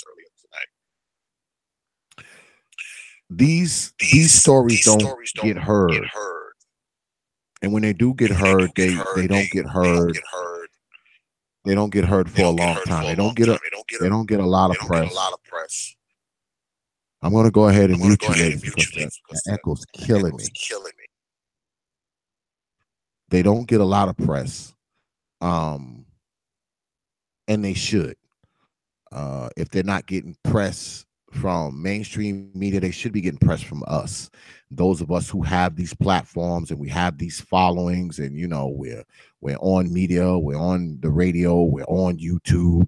You know, this stuff should be getting pressed. This stuff should be getting talked about. I mean, we spend enough time talking about things that aren't worth shit. I mean, we do enough of that. So and when I say we, I do mean I include myself in that as well. We spend a lot of time talking about stuff that doesn't mean anything, and I don't think we spend enough time talking about the things that do. So I will say again, this is why I wanted you ladies to come on tonight, and I will be continuing to bring these stories to my audience, stories that people don't know anything about, so they can be a little more familiar with them. Because we always hear about the Trayvon Martins and the Tamir Rice and the Walter Scotts, but we don't hear about the Jabril Robinsons. We don't hear about the Jerry Williams. We don't hear about them. We don't. I mean, they may cover it in the local newspaper for a week, and then that's it. It just goes away. It's almost as if the press is playing a part in the cover up, along with the police department and the district attorney and the judges and the chief of police and every damn body else is playing a part in the cover up of these young men's murders. And no one knows about it. No one cares. Okay. But here at T.P.O.T, we care. We care what happens. We want to know what goes on. We want to know why Brother Jabril was shot in the back when he was on the phone with you and he allegedly had a gun and was stopping and turning around and shooting at the police. We want to know why Brother Williams' arm was shot off. We want to know why. We want to know why. And I'm not just saying that because I have lips on my face. I'm saying that because I really want to know why this happened. I really want to know why. I know that you ladies don't have a lot of time, so I'm going to go ahead and let you ladies give us a final rundown of what you got going on. You ladies going to have to unmute yourselves because I did mute you. I did mute you ladies because the echo was killing me. So you're going to have to unmute your mics. Whichever one of you ladies want to go first.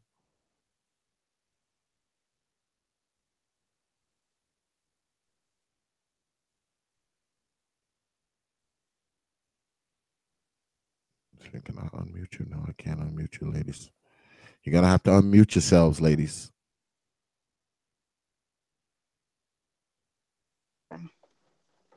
How about now? Yes, I can hear you now, Miss Robinson. Okay. Like I said, I'm still in this fight for my son. I just want the truth to be known. You know, I want somebody to be held accountable. I speak with mothers every day, you know what I'm saying, that have been through this. I spoke with the mother that she kind of like ran it play by play for me when it happened to Jabril. It happened to her son. She kind of ran it play by play to me. It's been 5 years, and she's just been able to be heard before a grand jury. So, even in the times where I feel like it's no hope, where I'm not gonna, get my turn, she tell me, it's gonna happen. It's gonna happen. You have to keep pushing. So, it's we just helping each other along the way, and like I said, we started this organization, Keepers of the Pain. We're fresh into it. I want to give what someone has gave to me. When I lost my son, I was a wreck. I didn't know what to do, where to turn, where to go. But I had people that reached out to me and showed me Miss Jackie Johnson, her son Kendrick Johnson, and Valdosta. She was a wonder to me. She called me up, she talked to me. She put me in place with other moms that, cases were similar to mine. Um, it's just, we're just trying to give back and do, justice that was, but we're still out here fighting every day, going wherever we have to go to speak about, Jabril, about Jerry, about Jamari, and about, all the lost lives to police brutality.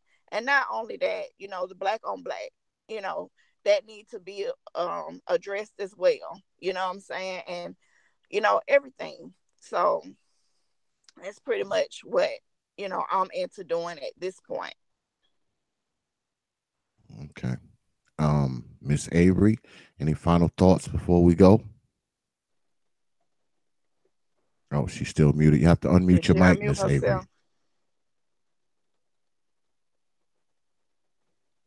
I can see her, but I don't think she unmuted herself.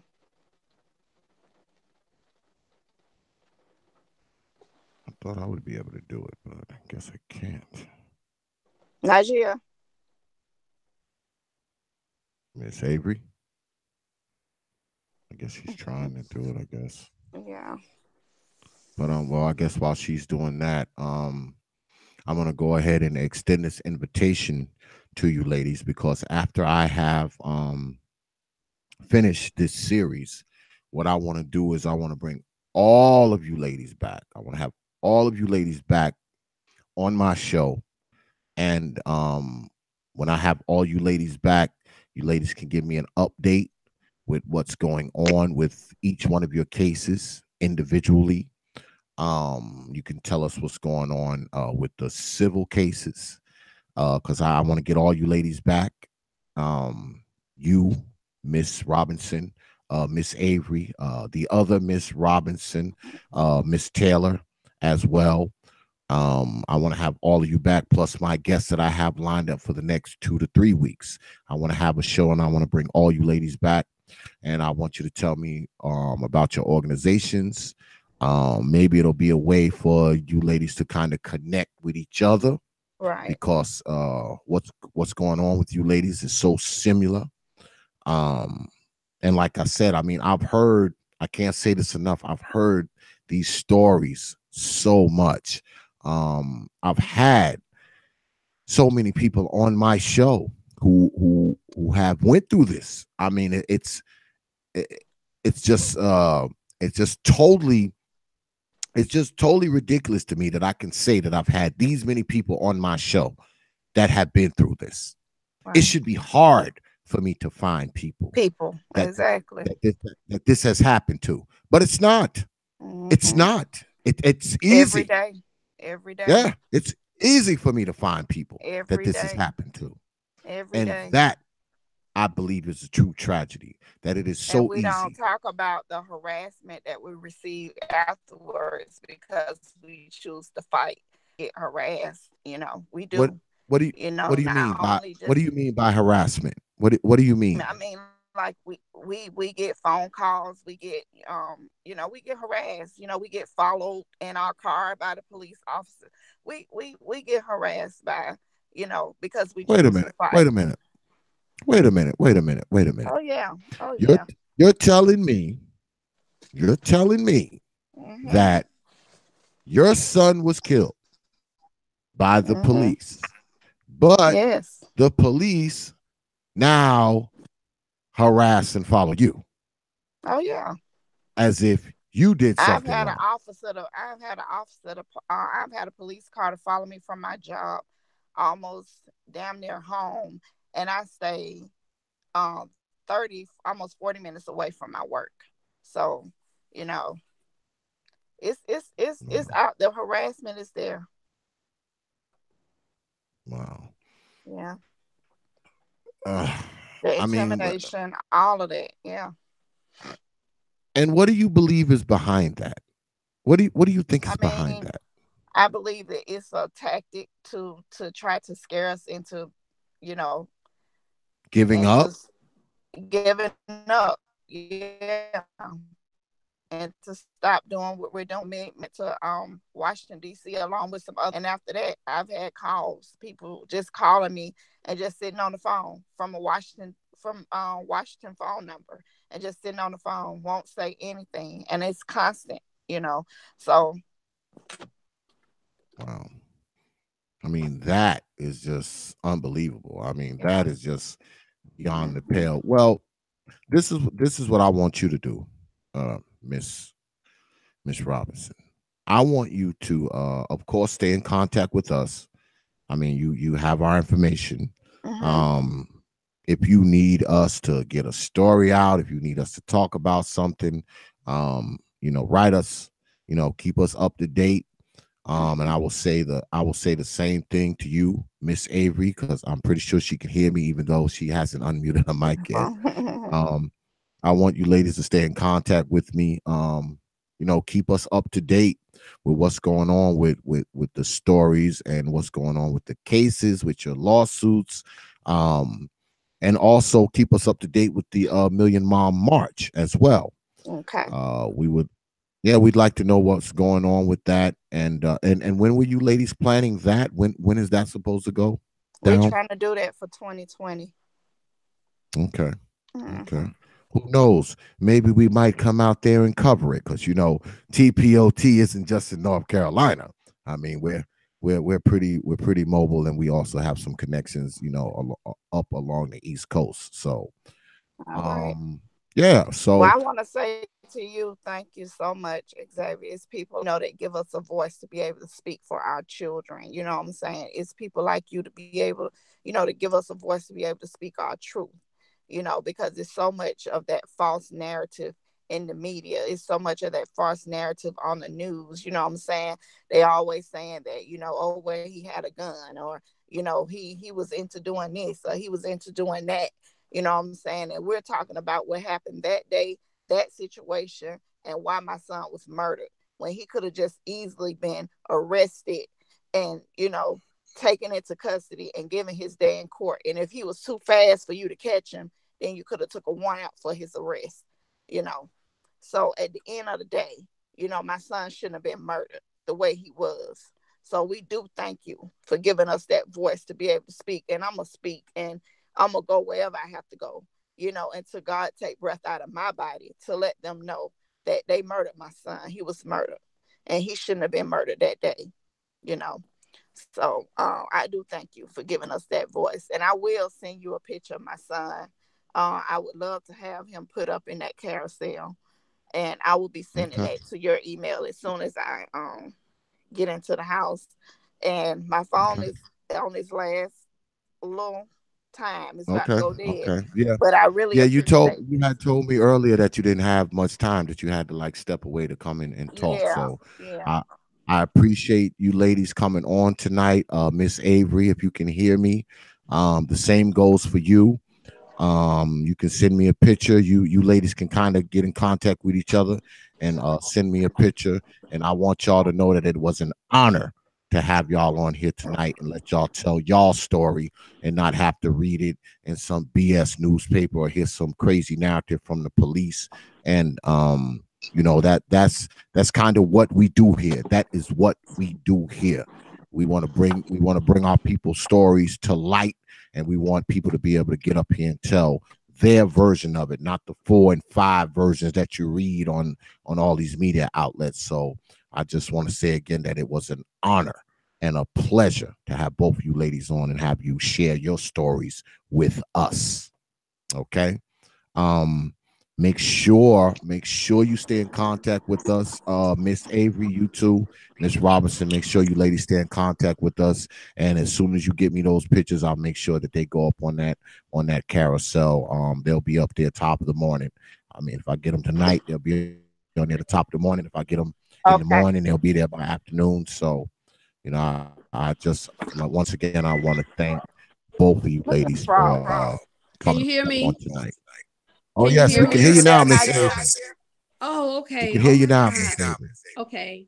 What I want to say, I was listening. I don't know why I couldn't unmute my mic, but I was listening to everything that you guys were saying. And what Daphne was talking about, the harassment, oh my God, you would not believe what I went through in my family.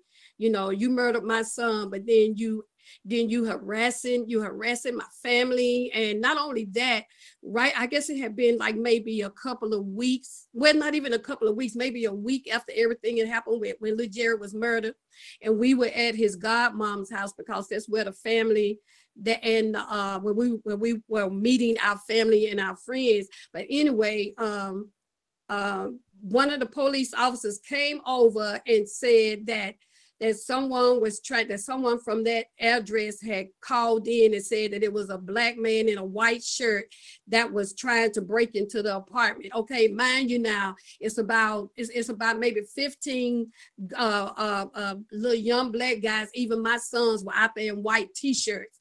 And but see, that's he did that. Now, and then what he did, he turned around and he started putting little badges on the babies.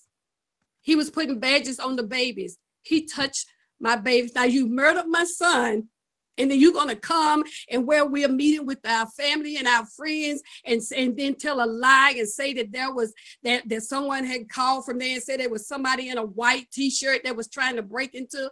Oh my God, you would not believe some of the things that they did. But my thing was, what I had to do, it was happening so often and so much that I had to use that. So what I started doing, you know, I said every time they came around and harassed my family, or we went somewhere and they showed up, and what I would say, they gave me a half an ounce of that strength that I needed to stand up and fight for my son. So after that, when they would come around, it was like they were giving me strength, but they thinking that they are intimidating my family and friends and myself, but you're giving me that strength. You know, you murdered my son, you coming around doing all this, and that let me know that, you know, you trying to cover up something. My baby didn't do what you said he was supposed to have done. You know, so because if you had all of your facts and everything together, then there was no need to come out and try to intimidate the family, to keep the family from saying anything in front of the media. Talking to the media. You had no reason to do all that if you had facts and you knew everything that you said was accurate. You had no reason to do all of that. But believe me, the way that they harassed my family, and I'm pretty sure that there's other mothers out there who harassment was much, much worse than the Williams family. And then also what we want to do as far as keepers of the pain is that we want to reach out to the moms, the unknown and forgotten pain, where Daphne and I have named them, to, you know, just, if they just want to, you know, if you just need someone to talk to, or just if you just want to vent, you can just give us a call, and then with the organization, there are some things that we want to start. We want to help, the children of the sons and daughters that have been murdered by the police. So we just really want these moms to, kind of like get in contact with us, and then we can tell them a little bit about what we're doing. Well, we can tell them about what we're doing and where we want the organization to go, and because we're real passionate about that, about keepers of the pain. So, and we are really, really reaching out to the moms that no one know whose story that no one has ever heard about, you know, or we don't know about, you know, or they didn't know who to reach out to, or you know, and no one knew to reach out to them because they, you know, we didn't hear, well, people didn't hear their story. Well, I'm going to extend the same invitation to you that I extended to Mrs. Robinson. I said that I want all you ladies to come back, all the ladies that I've had on my show over the course of a few weeks. I want all of you ladies to come back at some point. I want to see if I can get all of you back on and you can give us an update of what's going on with your cases, with your lawsuits, what's going on with the Million Mom March. And also I would extend another invitation to you to send me a photograph for my tribute to the fallen carousel, if you would like, so I can put brother Williams' photo up there, if you would want it up there. Oh yes, I do. You have my info, you have my emails. Make sure you stay in contact with us, Miss Avery. And you know, once again, I want to thank you for coming on tonight. I know it can't be easy to get up here in front of all these people and talk about this. And you know, I appreciate you sharing your story with us, and it was an honor to have you on, madam. Thank you. And we just want for you know, if anyone that's listening, you know, if they are watching or whatever, if they know of someone, maybe it might be a friend that has a family member that was murdered by the police, and their story, well, you know, just to, you know, they can get in touch with Keepers of the Pain at excuse me, at gmail.com. You know, and they can get in contact with us too. With these moms. Yes, absolutely. We will be talking to you, so stay in contact with us, Miss Avery. Okay. Oh yes, I will. We appreciate it, madam. Thank you.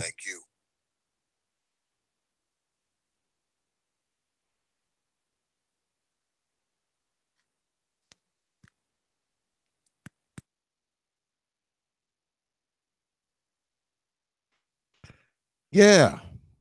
So, yeah.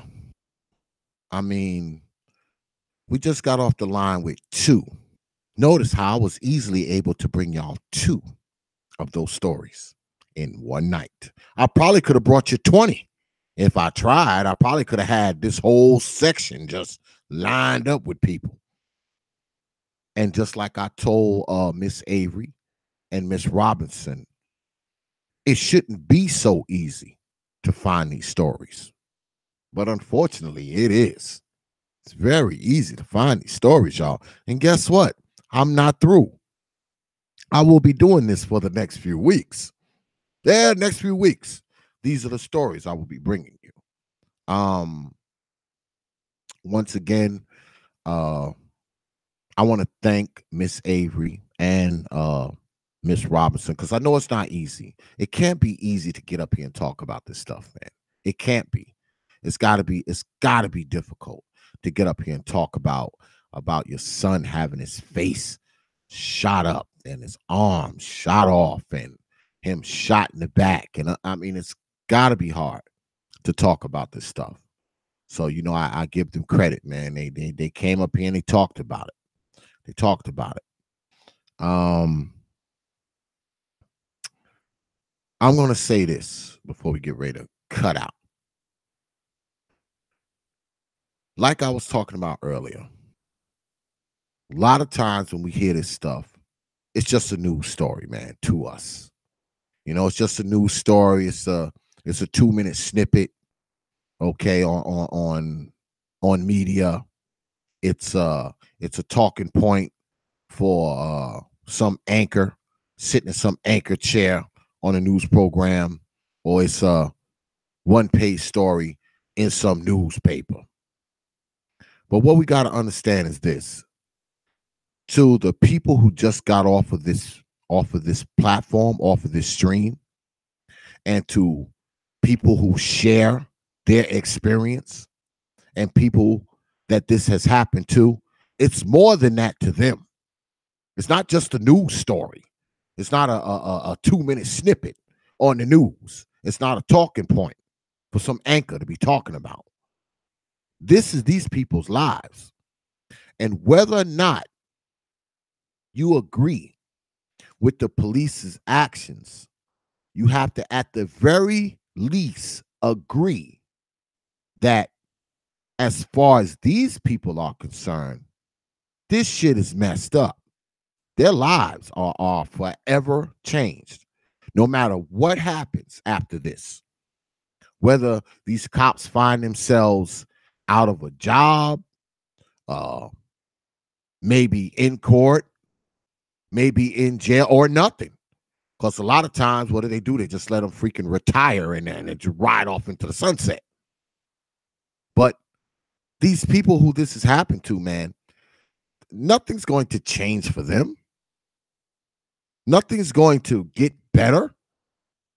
Regardless of how much money they get, nothing's going to get better.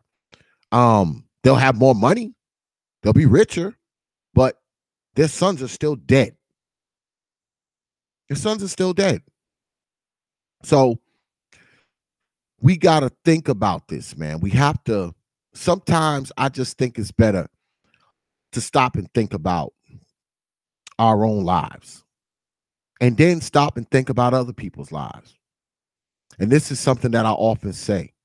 No matter how good you're doing, there's probably somebody doing way, way better than you.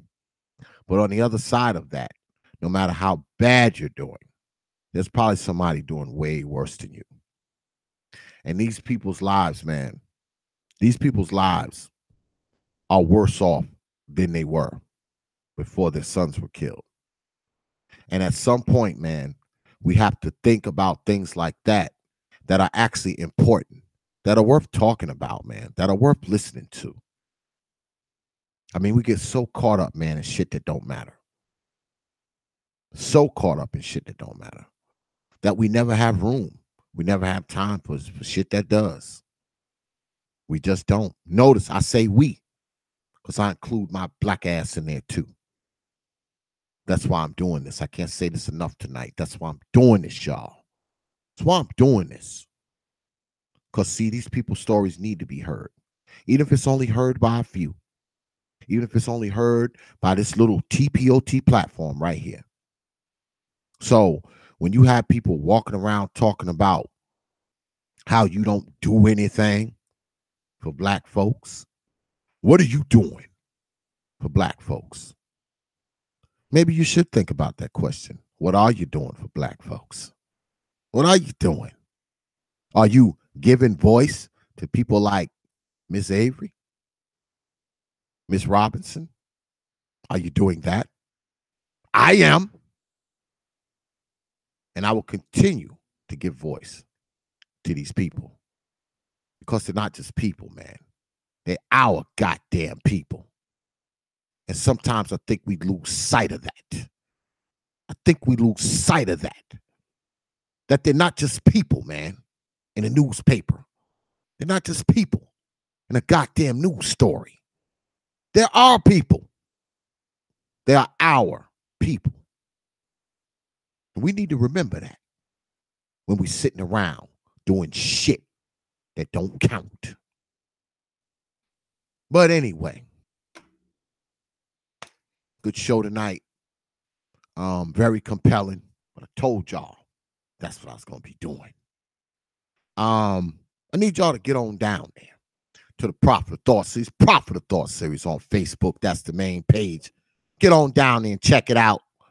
We almost to a stack. I want to see if I can get it to a stack before the end of the month. We're creeping up on it, y'all. I can't believe almost 1,000 of y'all are actually following and liking the page. Go ahead, get up there, follow the page, like the page, share it. Always some good stuff up there. You can also catch up with the U4 there, find out what's going on with them and me Also, make sure you get down to the T.P.O.T bandwagon page on Facebook.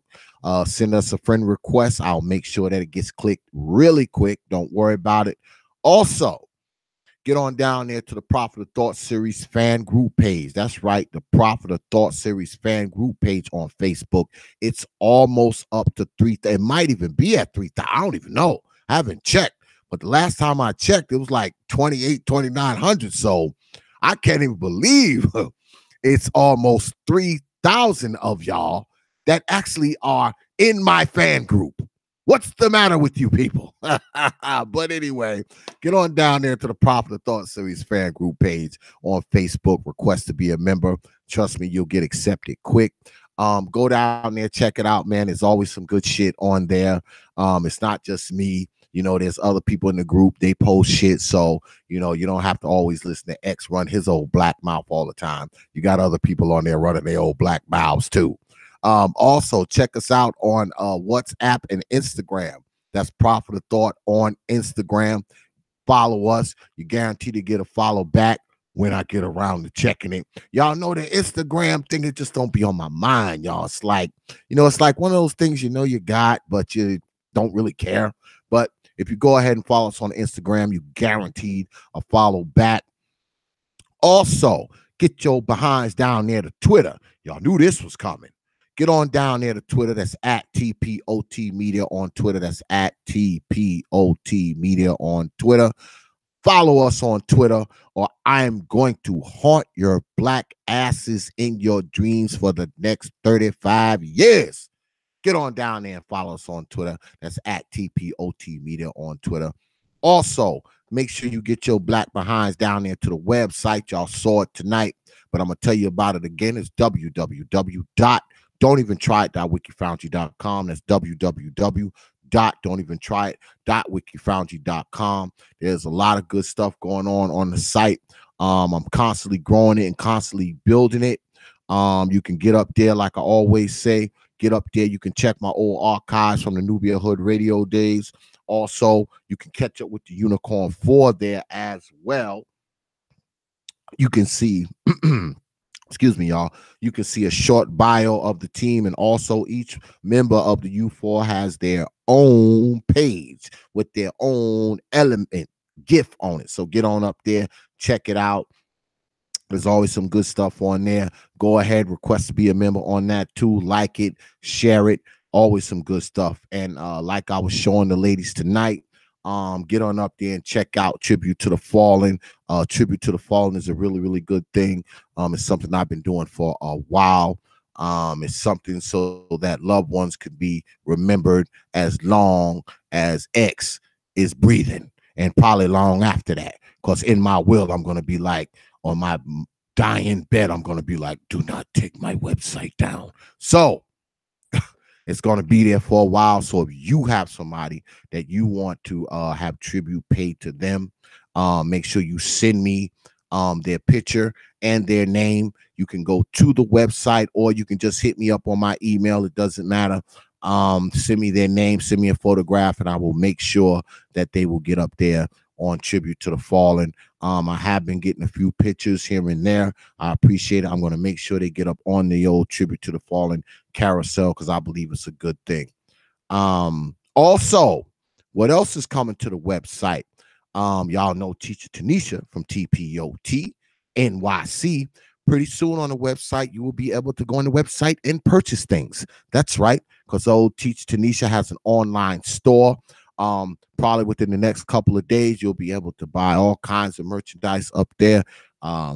She's going to have hats. She's going to have necklaces. She's going to have bracelets. She's going to have stones. She's going to have soap. She's going to have herbs. So much stuff, y'all. Y'all have no idea, so much stuff. But yes, pretty soon you'll be able to check out old Teacher Tanisha's online store right up there on the old Prophet of Thought Series webpage, www.don'teventryi.wikifoundry.com. So stay tuned for that. Also, make sure you have your black behinds here tomorrow, 9:30 p.m. Eastern time, for the TLOT Unicorn 4 broadcast. That's right, 9:30 p.m. Eastern time, because tomorrow we will be talking about the Black family. So have your behinds right here on this old T.P.O.T YouTube page, tomorrow night, so that y'all can see Lady Ming, Lady Cats, Lady Kendra, and Lady Classic break down the Black family. Gonna be a good show tomorrow, y'all. So make sure you have your behinds there. So I'd like to thank everybody for showing up tonight, all my mods and the people in the chat room. I'd like to thank everybody who's watching.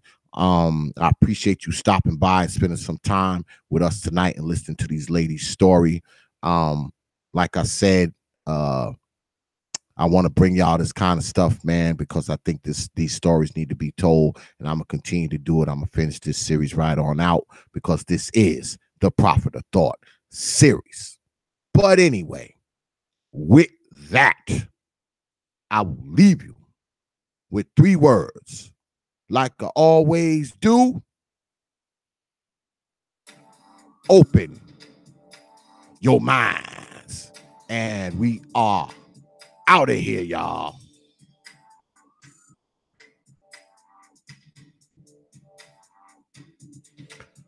Peace, folks.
Only from T.